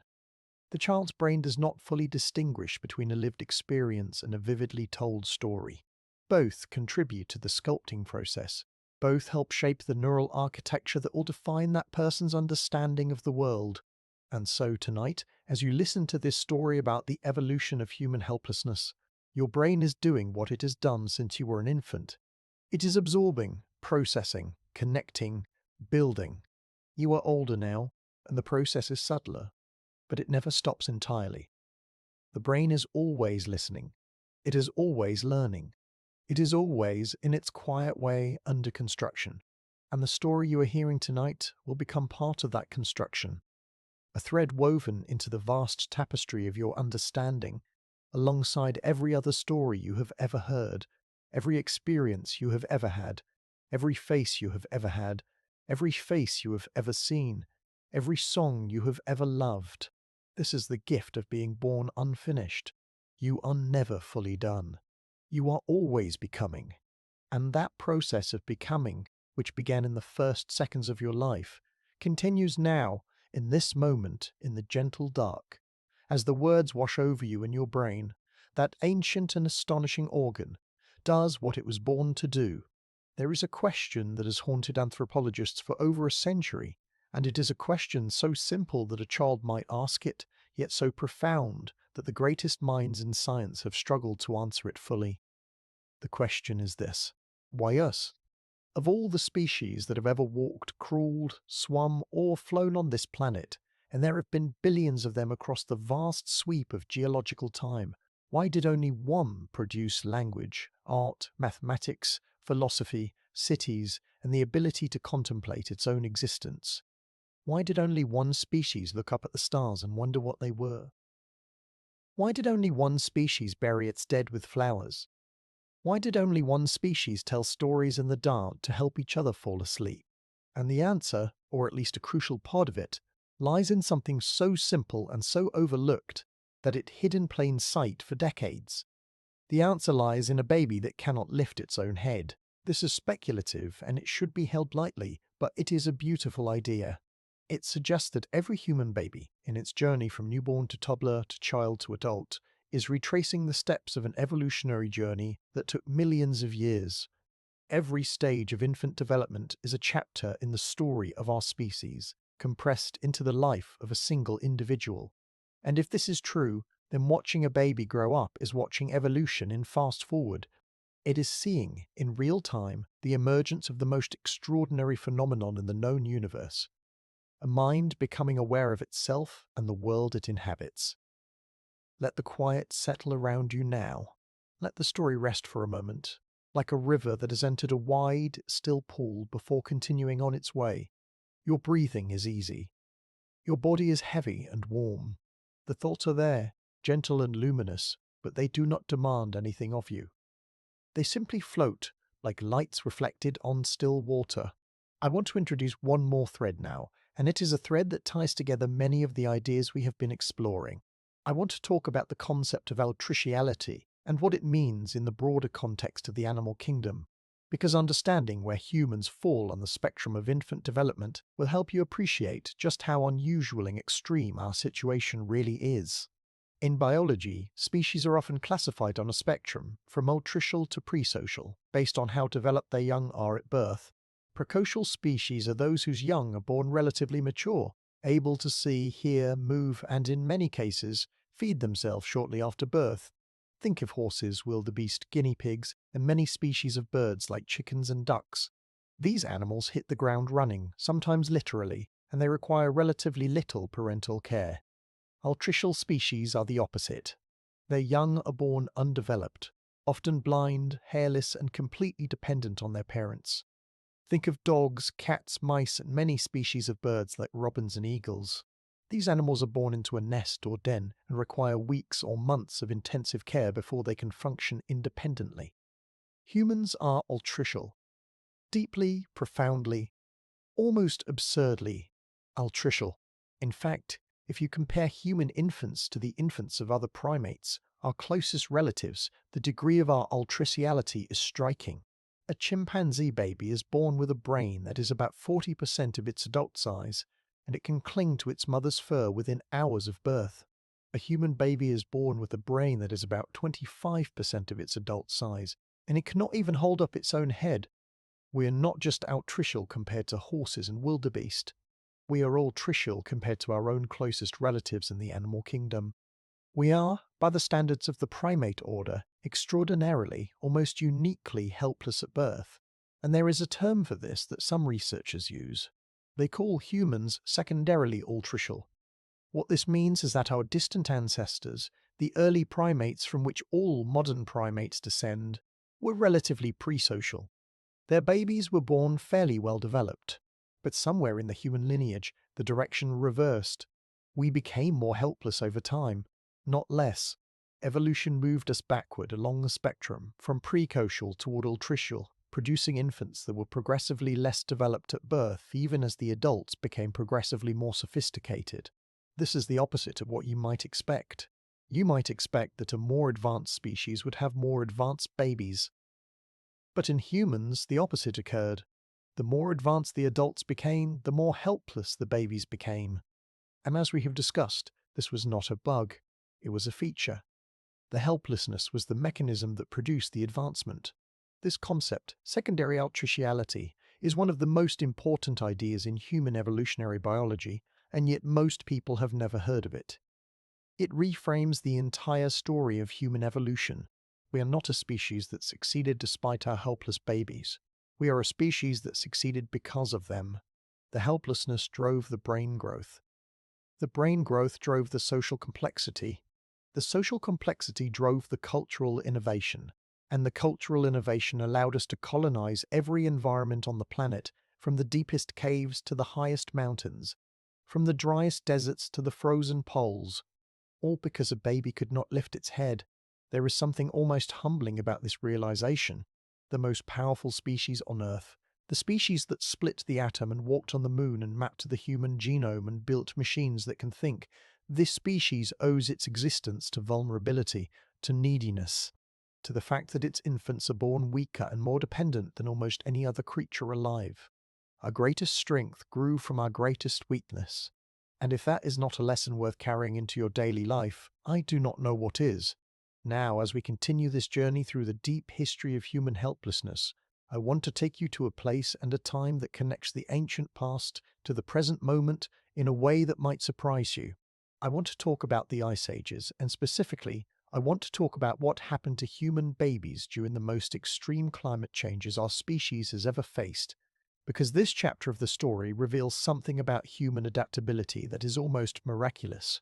Over the past 2.5 million years, the Earth has undergone a series of dramatic climate oscillations, ice ages, periods when vast sheets of ice covered much of the northern hemisphere, alternated with warmer interglacial periods. The climate swung back and forth, sometimes rapidly, and each swing reshaped the landscape, the vegetation, the animal populations, and the challenges facing any species trying to survive. Many species did not survive. Many species did not survive. The fossil record is littered with the remains of animals that thrived during one climate regime and vanished when the climate changed. But humans and our immediate ancestors survived every single one of these transitions. We made it through ice ages and warm periods, through droughts and floods, through the expansion and contraction of forests and grasslands. How? The answer, in large part, is the flexibility of the human brain. And the flexibility of the human brain is, as we have discussed, a product of being born unfinished. Each generation of humans was born with brains that were not pre-programmed for a specific environment. Each generation could adapt, could learn, could adjust to whatever conditions they found themselves in. When the ice advanced and the forests retreated, humans did not need to evolve new physical adaptations. They did not need to grow thicker fur or develop the ability to hibernate. They needed to learn. They needed to figure out new ways to find food, to build shelter, to stay warm, to hunt different animals and gather different plants. And they could do this because their brains were built for learning, built for flexibility, built for the kind of rapid, creative problem-solving that no hardwired brain could match. And the babies born during these tumultuous periods were born into a world that was different from the world their parents had known. The plants were different. The animals were different. The animals were different. The temperatures were different. The challenges were different. But it did not matter, because the babies' brains were not committed to the old world. They were open. They were ready to absorb whatever world they found themselves in and shape themselves accordingly. A baby born during an ice age, raised by parents who had learned to hunt mammoths and build shelters from bone and hide, would develop a brain optimized for that way of life. A baby born during a warm period, raised by parents who had learned to fish and gather tropical fruits, would develop a brain optimized for that way of life. The same basic biology, the same unfinished brain, producing radically different outcomes depending on the environment. This is adaptability on a scale that no other species can match, and it is all made possible by the helplessness of the newborn. Think of it this way. Evolution has two speeds. There is the slow speed of genetic change, which operates over thousands and millions of years, gradually reshaping bodies and brains through the accumulation of small mutations. And there is the fast speed of cultural and cognitive adaptation, which can operate within a single generation, allowing individuals to learn and innovate and adjust their behavior to meet new challenges. Most species are stuck in slow mode. They can only adapt through genetic change, which means they are always playing catch-up with their environment. By the time they evolve a new adaptation, the environment may have changed again. But humans operate in fast mode. Our unfinished brains give us the ability to adapt within a single lifetime, to learn and create and problem solve in real time. And this is why we survived the ice ages while so many other species did not. We did not need to wait for evolution to catch up. Our brains were designed to catch up on the fly. And this fast mode of adaptation is not just about survival. It is about innovation. Because when humans face a new challenge and solve it, the solution does not die with them. It is passed down through teaching, through storytelling, through the cultural transmission of knowledge from one generation to the next. A new way of making a tool, a new way of preserving food, a new way of building a shelter. These innovations accumulate over time, each generation inheriting the knowledge of the previous generation and adding to it. This is cumulative culture and is unique to humans. No other species builds on the knowledge of its ancestors in this way. And cumulative culture is only possible because of extended childhood, because the long period of dependency gives children time to learn, not just the basics of survival, but the accumulated wisdom of their entire lineage. Consider what this means. Every technology you use, every word you speak, every concept you understand is the result of an unbroken chain of cultural transmission stretching back hundreds of thousands of years. The smartphone in your pocket is not just a product of modern engineering. It is a product of millions of years of evolution that produced helpless babies, which produced extended childhoods, which produced cumulative culture, which produced science and mathematics and engineering and everything else that makes a smartphone possible. You can trace a direct line from a baby who could not lift its head on the African savannah to the device that carries all of human knowledge in your hand. The line is long and it passes through countless generations, but it is real and it is unbroken. This thought might seem overwhelming in the daylight, but here, in the soft space of approaching sleep, let it be something simpler. Let it be a feeling of connection, a sense that you are part of something vast and ancient and still unfolding, that you are a link in a chain that stretches back to the beginning and forward into a future you cannot see, that you carry within you the legacy of every ancestor who ever held a helpless baby and chose to keep it safe. There is a question that sometimes arises when people hear this story, and I want to address it before we continue, because it is a good question and it deserves a thoughtful answer. The question is this: if human helplessness is so advantageous, if it drives brain development and social complexity and cultural innovation, then why did not other species evolve the same strategy? Why are there not other animals with helpless babies and enormous brains and cumulative culture? The answer is that this strategy is extremely risky. It requires a perfect storm of conditions to work. You need a species that is already social enough to provide the communal care that helpless infants require. You need a food supply that is rich enough to sustain the enormous metabolic costs of growing a large brain. You need an environment that is challenging enough to reward intelligence but not so hostile that helpless infants cannot survive at all. You need a body plan that allows for the fine motor control necessary for tool use and eventually for the production of speech. And you need time, vast stretches of evolutionary time, for all of these factors to come together and reinforce each other in the feedback loop we have described. The conditions that produced human helplessness and human intelligence were extraordinarily specific and extraordinarily rare. They may have occurred only once in the 4 billion-year history of life on this planet, and that is what makes us unique. Not that we are better than other species, not that we are more important, but that the particular combination of circumstances that produced our kind of mind, our kind of society, our kind of baby, may be a one-time event in the history of life. We are, as far as we know, the only experiment of this kind that nature has ever run. That thought is both exhilarating and sobering. Exhilarating because it means that every human life is the product of an almost impossibly unlikely chain of events. Sobering because it means that what we have, this extraordinary package of intelligence, culture, creativity, and compassion, is fragile. It was not inevitable. It was not guaranteed. It is the result of specific conditions that could have been different. And preserving it, nurturing it, passing it on to the next generation is not just a parental duty. It is a species-level responsibility. Now, let the story carry you a little further. Let your muscles release any remaining tension. Let the thoughts that are not relevant to this moment gently fall away, like leaves settling to the ground in a quiet forest. The story is still here. The story is patient. It will be here for as long as you want to listen, and it will be here when you come back. There is something I have not yet told you about the metabolic hypothesis, the idea that babies are born when the mother's body hits its energy ceiling. And it is something that adds a layer of wonder to an already astonishing story. It has to do with the placenta. The placenta is one of the most remarkable organs in the mammalian body, and it is also one of the most overlooked. It is temporary, existing only during pregnancy, and after birth it is typically discarded without a second thought. But the placenta is, in a very real sense, the interface between two organisms. It is the organ through which the mother's resources flow to the developing fetus. And it is not a passive conduit. It is an active negotiator. Here is what I mean. The placenta is genetically part of the fetus, not part of the mother. It carries the fetus's DNA, including the DNA contributed by the father.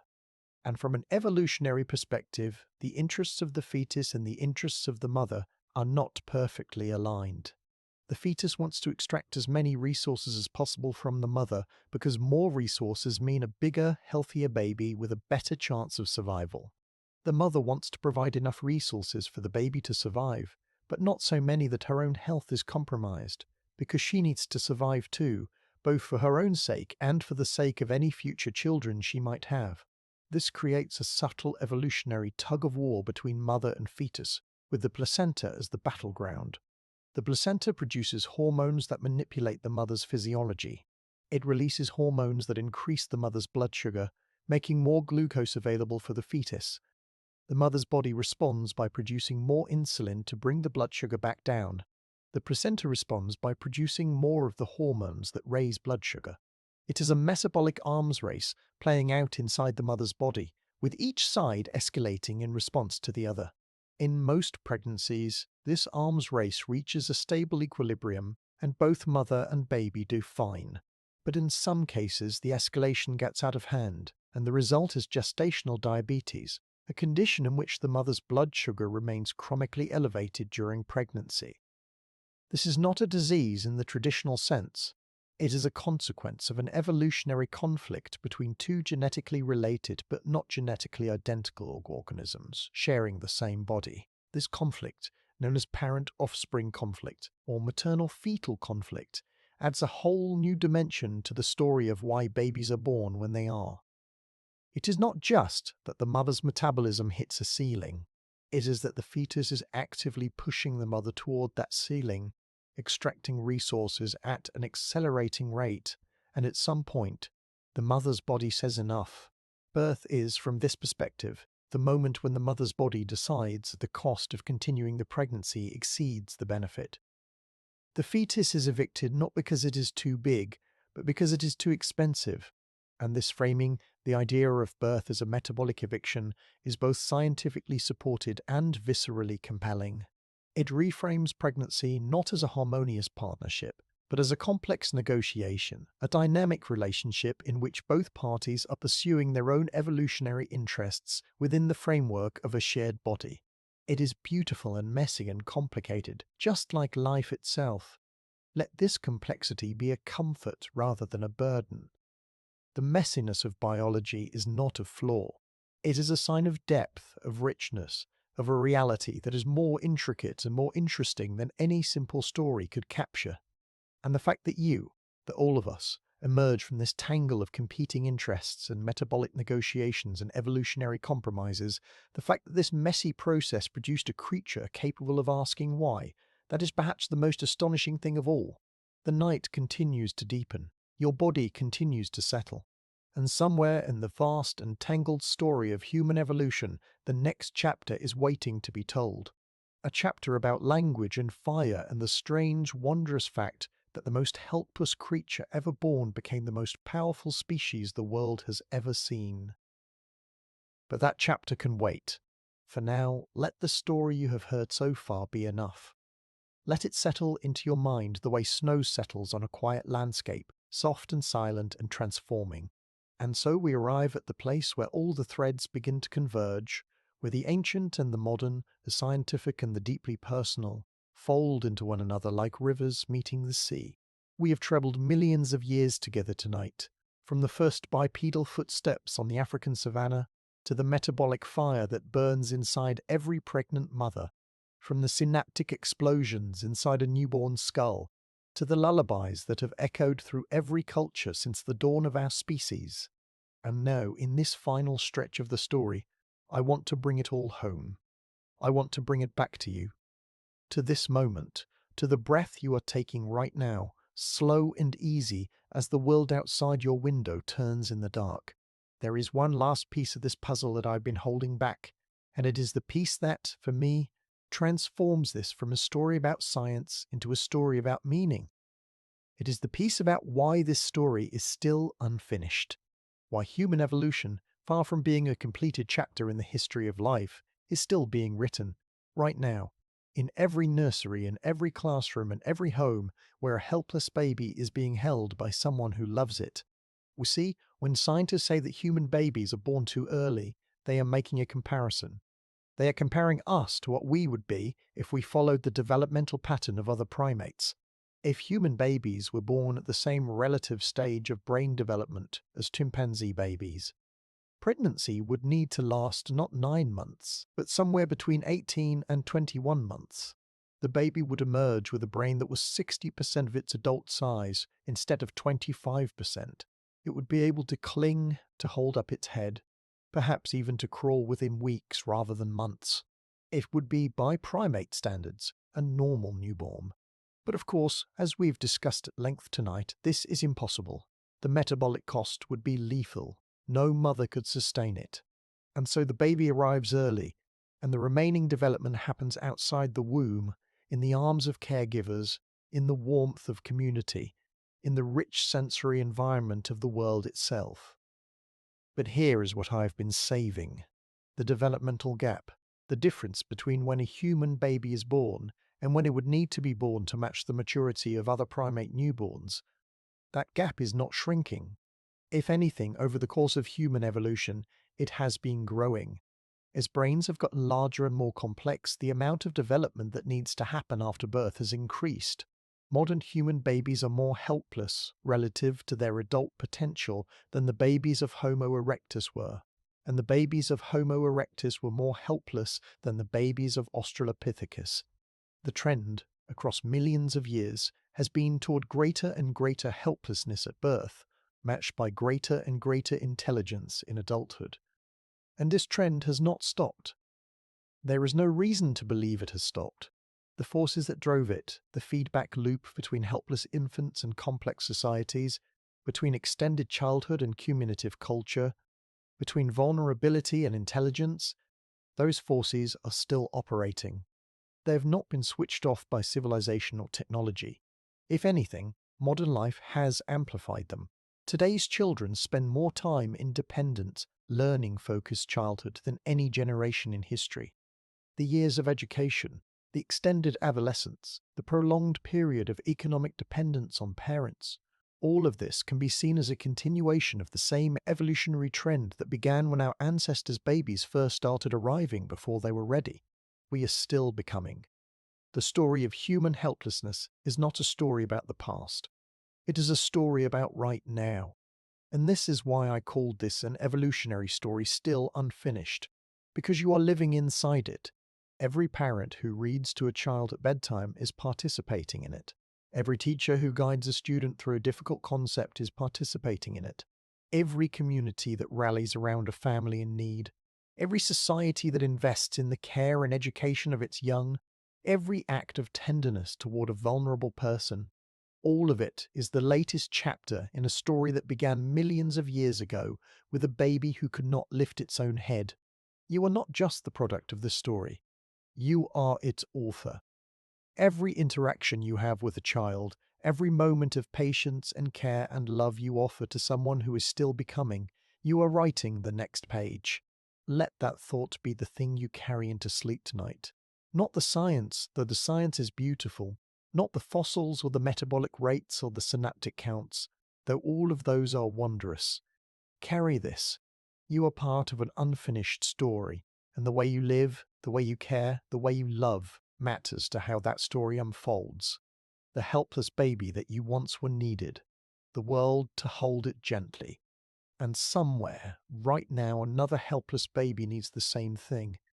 The chain is unbroken, the story continues, and you are part of it. Now I want to leave you with one final image, because every good story, every story worth telling in the dark, ends with an image that stays with you, that drifts into your dreams and colours them with something warm and strange and true. Picture the Earth from space. Not the modern Earth, but the Earth of 3 million years ago. The continents are in roughly the same positions, but the landscape is different. The Sahara is green. The ice caps are smaller. The forests of Africa stretch across vast areas that are now savanna and scrubland. And somewhere on that ancient earth, in a valley or a riverbank or a cluster of trees on the edge of a woodland, a small group of early hominins is gathered in the fading light. They are not human, not yet. But they are on the way. Their brains are growing generation by generation. Their children are becoming more helpless generation by generation. Their social bonds are becoming more complex generation by generation. And in the center of the group, a mother is holding a baby. The baby is small, smaller than it should be, born before it was ready. Its eyes barely open, its tiny hands grasping at nothing. It cannot cling to fur the way a chimpanzee baby would. It cannot lift its head. It can only lie there, in the crook of its mother's arm, utterly dependent, utterly vulnerable, utterly trusting that the world will hold it. And the mother holds it. She holds it close, and she makes a sound, low and rhythmic, something that is not quite a song, but not quite speech, something that soothes and comforts and says, in a language that predates all words, "I am here, you are safe." And around her, the others in the group draw closer. An older female, perhaps the baby's grandmother, reaches out and touches the infant's cheek. A juvenile watches from a few feet away, curious, learning. The group tightens, contracts, becomes a circle of warmth and watchfulness around this tiny, helpless creature who carries within its unfinished brain the seeds of everything that is to come. Language, art, science, cities, symphonies, space travel, stories told in the dark to help someone fall asleep. They do not know any of this. They cannot know. They are simply doing what their instincts tell them to do, what millions of years of evolution have wired them to do. What millions of years of evolution have wired them to do. Hold the baby, keep it warm, keep it fed, keep it safe, and in doing so, in that simple, ancient, utterly unremarkable act of caregiving, they are changing the world. They are building the future. They are writing the first page of a story that will last for millions of years and is still being written tonight. You are part of that circle. You have always been part of it. From the moment you were born, helpless and unfinished and full of potential, you were welcomed into a chain of care that stretches back to the beginning of what it means to be human. And when you close your eyes tonight, you are doing something that your ancestors did in that ancient circle of firelight. You are resting. You are trusting the world to hold you while you sleep. You are letting go, knowing that when you wake, the world will still be there, and you will still be part of this extraordinary, unfinished story. The scientists were wrong for 60 years. They thought the reason you were born helpless was a problem of space, a conflict between a narrow pelvis and a large skull. But the truth was deeper, more beautiful, and more human than they imagined. You were born helpless because your mother's body gave everything it could, pushed itself to the absolute limit of what biology allows, and then, at the moment when giving more would have cost too much, it let you go, not because you were ready, but because the rest of your becoming was meant to happen here, in the world, in the arms of people who would hold you and feed you and sing to you and teach you and love you into existence. Your helplessness was never a flaw. It was an invitation. An invitation for the world to participate in the miracle of building a human mind. And the world accepted that invitation. It accepted it 3 million years ago on the African savannah, and it accepted it on the day you were born, and it accepts it every single day, in every nursery, in every home, in every pair of arms that holds a baby close and whispers, "I am here." The story is not over. It will never be over, not as long as there are babies being born into the world unfinished, carrying within them the potential for everything we are and everything we might become. You are part of this story. You have always been part of it. And tonight as you drift towards sleep, you can rest in the knowledge that you belong to something ancient and beautiful and still unfolding, something that began with a helpless baby and built everything that followed. The night is soft now. The story has carried you this far, and sleep is waiting just ahead, warm and patient and kind. You do not need to think anymore. We do not need to hold on to anything. The thoughts will be there in the morning, softer and quieter, woven into the fabric of who you are. For now, just breathe. Let the breath come and go without any effort at all. Let your body be heavy. Let your mind be still. You are safe. You are held. You are part of the oldest and most beautiful story ever told. The next time you see a baby, any baby, remember what you learned tonight. Remember that what looks like helplessness is actually the most extraordinary strategy evolution has ever devised. Remember that the tiny, fragile creature in front of you is not broken or incomplete. It is open. It is waiting. It is ready to absorb the world and become something that no one, not even the most brilliant scientist, could have predicted. And remember that you, once upon a time, were that baby. You were the helpless one. You were the unfinished one. And look what you became. Good night. Sleep deeply. Sleep well. Let the ancient story of your species carry you gently into dreams, and when you wake, carry a piece of it with you into the day. And if this story moved you, if it made you see something familiar in a new way, if it gave you a sense of wonder that you want to hold on to, then I have something for you. There are more stories waiting for you right here on this channel. Stories about the universe, about the mind, about the hidden wonders of the world you live in, each one designed to carry you gently into the deepest, most restful sleep of your life. You can find them on your screen right now. Pick the one that calls to you and let it be your companion for another night. I will be here whenever you need me, with another story, another journey, another reason to be amazed at the astonishing fact that you exist at all. Sweet dreams. Let that thought rest lightly in your mind as your body continues to settle.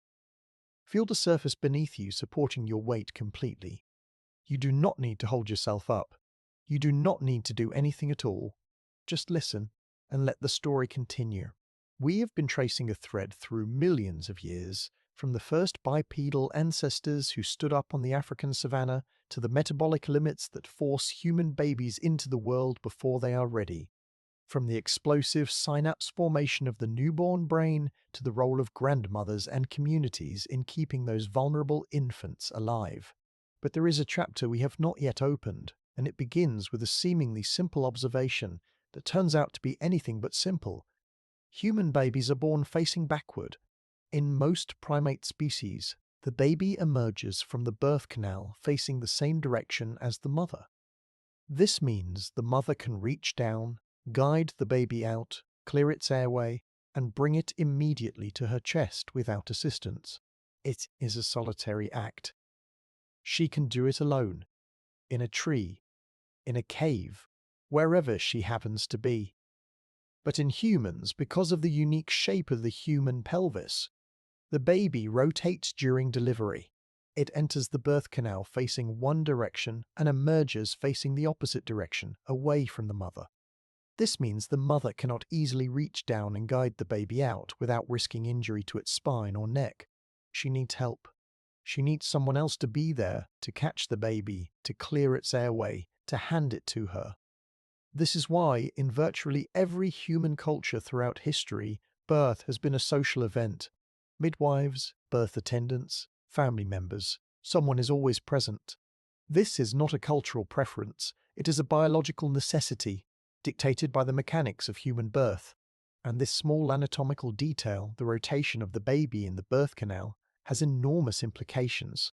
It means that from the very first moment of a human life, from the instant of birth itself, the presence of other people is essential. You did not enter this world alone. You could not have. Your species was not designed for solitary birth. It was designed for assisted birth, for communal birth, for birth in the company of others. And this is yet another way in which the architecture of human reproduction reinforces and demands human sociality. Think about what this means when you combine it with everything else we have discussed. The baby is born facing away from the mother, requiring assistance. The baby is born helpless, requiring months and years of intensive care.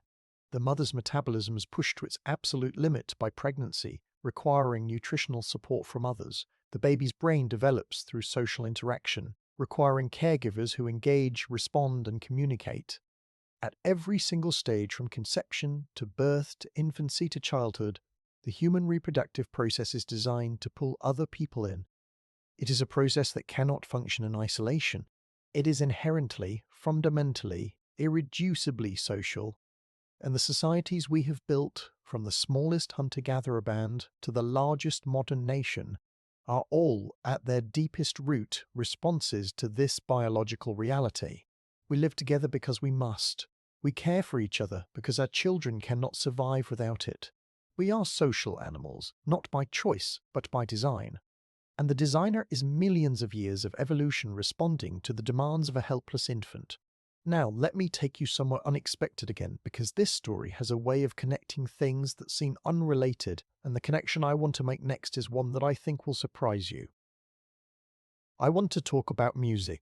Specifically, I want to talk about lullabies and why they exist in every human culture on Earth, and what they reveal about the deep relationship between human helplessness and human creativity. Every culture sings to its babies. This is not an exaggeration. Anthropologists and ethnomusicologists have searched for exceptions and found none. From the Arctic to the Amazon, from ancient Mesopotamia to modern Tokyo, human beings sing to their infants. The melodies are different, the words are different, the rhythms and scales and instruments vary enormously, but the practice is universal, and the characteristics of lullabies are remarkably consistent across cultures.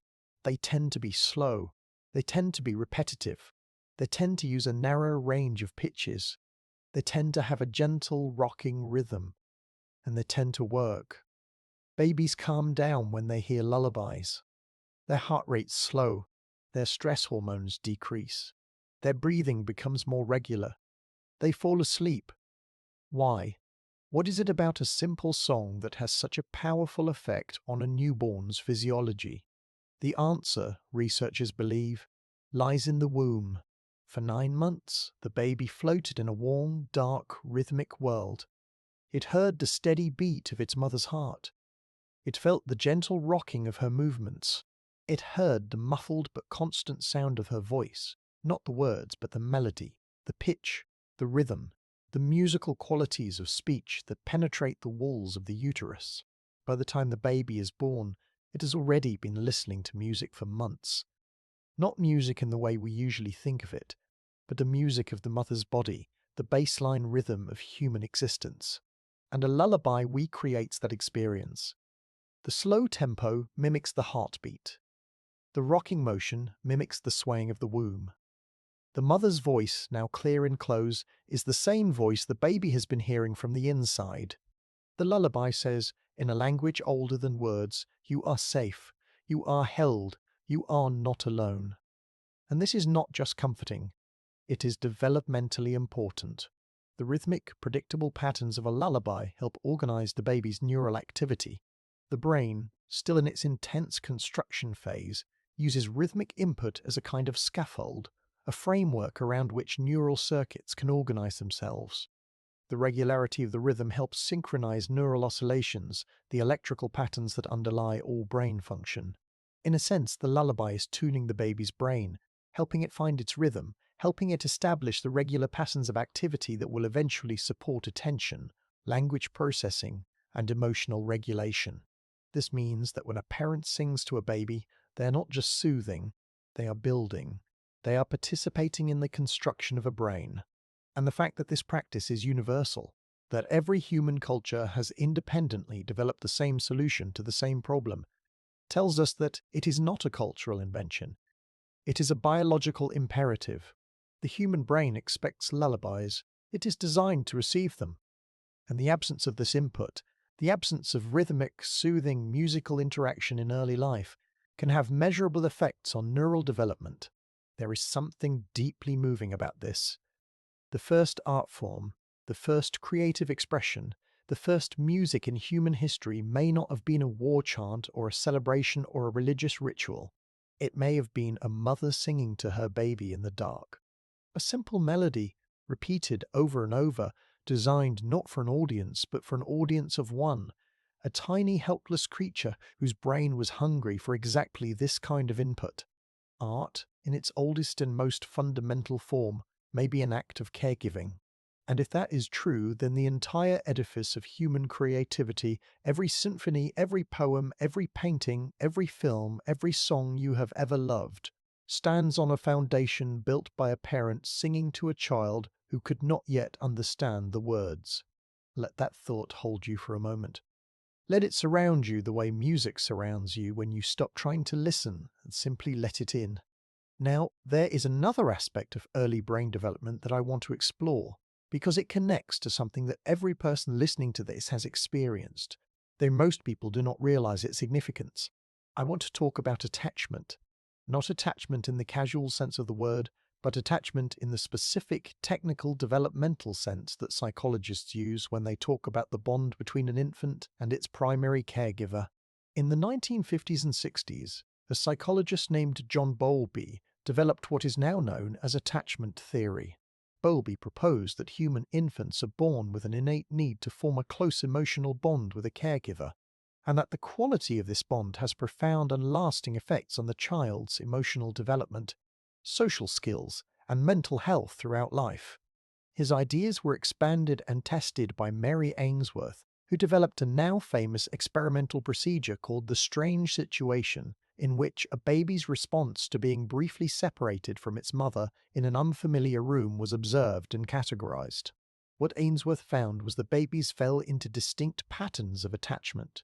Some babies, classified as securely attached, were distressed when the mother left but quickly comforted when she returned. These babies used the mother as a secure base, exploring the room confidently when she was present, retreating to her when they felt uncertain.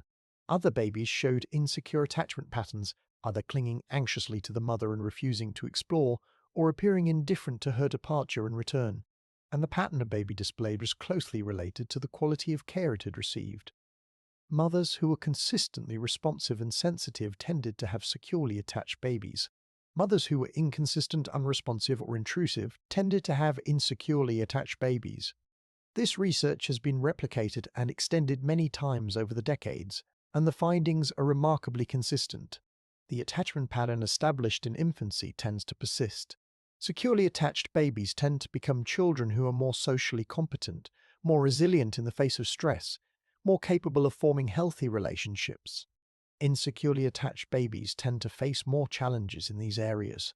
And while attachment patterns can change and later experiences can modify the templates laid down in infancy, the early patterns exert a powerful influence that can be detected years, even decades later. Now, why am I telling you this in the context of a story about why human babies are born helpless? Because attachment theory only makes sense in a species with helpless infants. A baby that could fend for itself would not need to form a deep emotional bond with a caregiver. It would not need a secure base. It would not need to monitor its mother's presence or become distressed at her absence. Attachment is a survival strategy specifically adapted to helplessness. It is the baby's way of ensuring that the caregiver stays close, stays invested, stays responsive. The baby does not just need food and warmth. It needs a relationship. It needs a specific person who knows its signals, who responds to its cries, who provides not just physical care but emotional attunement. And the baby's brain is wired to seek this relationship, to work for it, to reward it with smiles and coos and laughter, and to protest its disruption with the most effective alarm system in the animal kingdom, the inconsolable cry of an infant separated from its caregiver. And here is where this connects back to the evolutionary story in a way that I find breathtaking. The attachment system, this intricate, powerful, deeply emotional bond between infant and caregiver, is the prototype for every human relationship that follows. The way you relate to friends, to partners, to colleagues, to strangers, is influenced by the attachment template that was laid down in your brain during the first year or two of your life. The capacity for trust, for intimacy, for empathy, for love, all of these are rooted in that original bond, not determined by it because humans are resilient and adaptable and capable of growth and change at any age, but rooted in it, influenced by it, shaped by it in ways that are subtle but real. This means that the helplessness of the human infant is not just the origin of human society.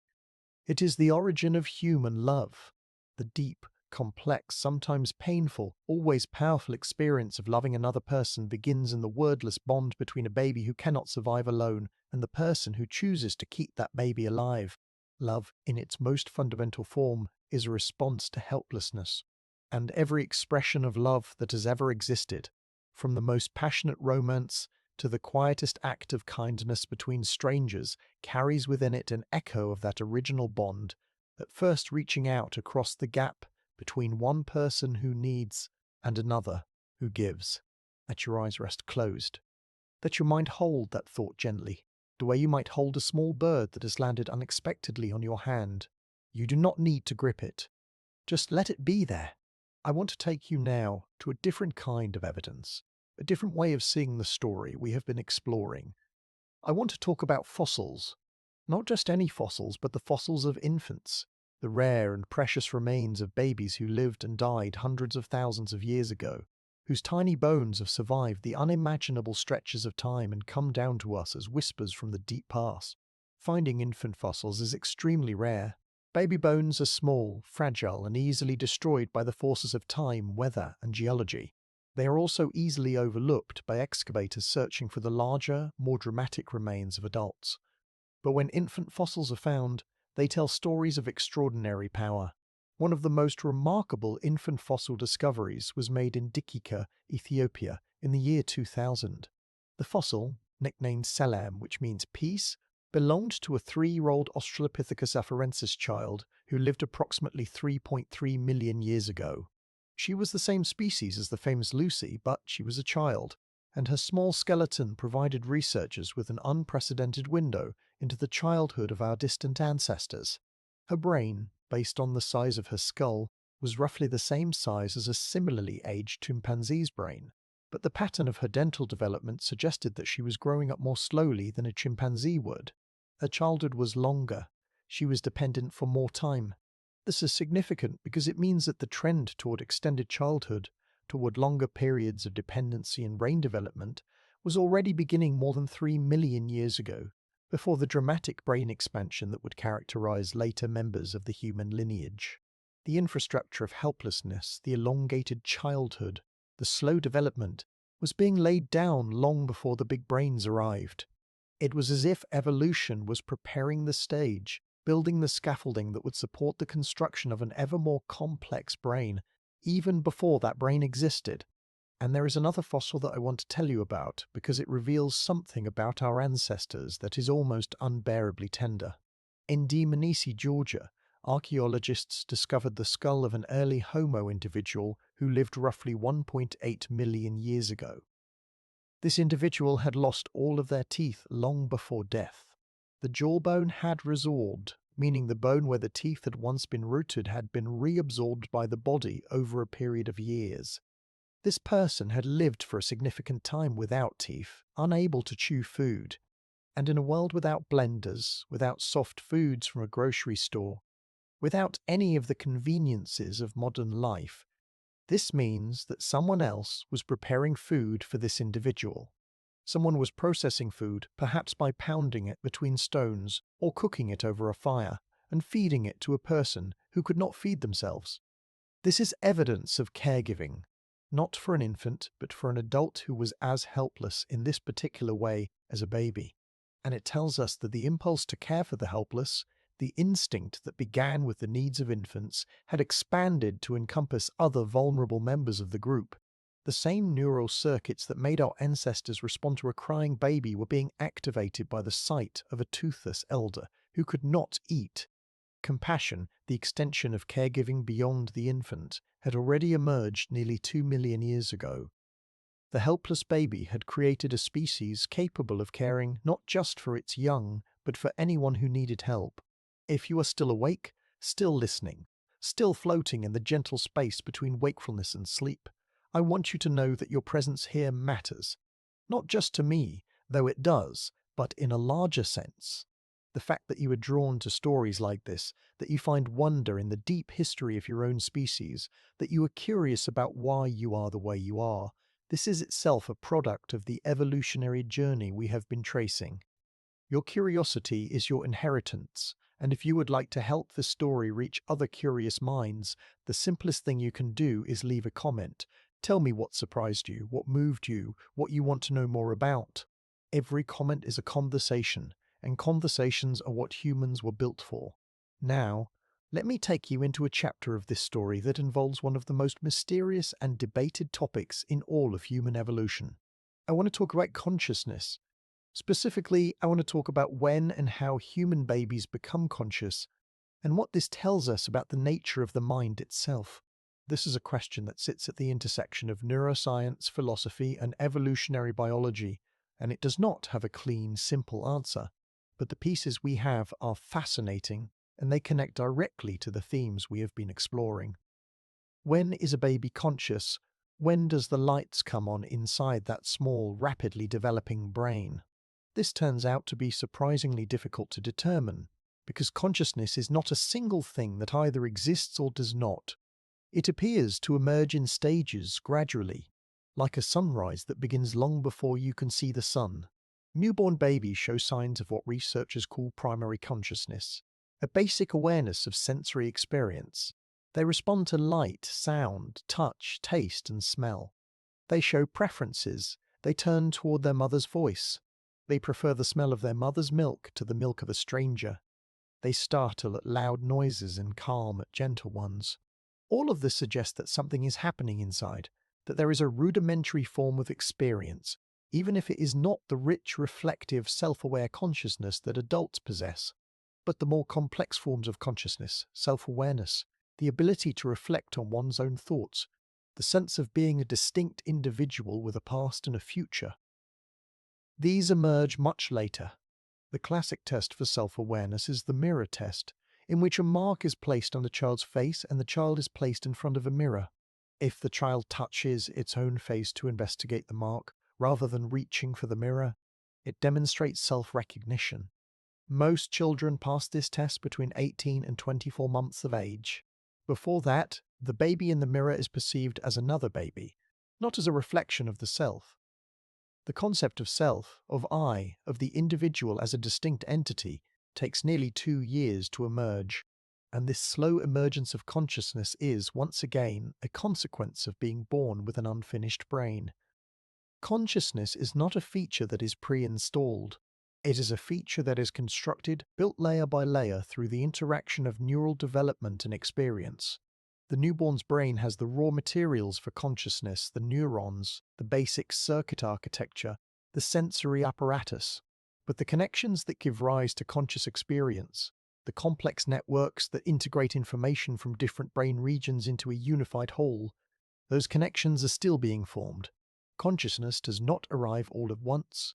It is assembled piece by piece over months and years as the brain continues the construction project it began in the womb. This has profound implications for how we think about the nature of mind. It suggests that consciousness is not a thing the brain has. It is a thing the brain does. It is a process, not a product. And it is a process that requires time, experience, and the right kind of input to unfold. A brain locked away from the world, deprived of sensory and social input, would not develop normal consciousness. The mind is not just in the brain. It is in the relationship between the brain and the world. And the world, for a human infant, is primarily other people. The faces, voices, touches, and responses of caregivers are the raw material from which consciousness is built.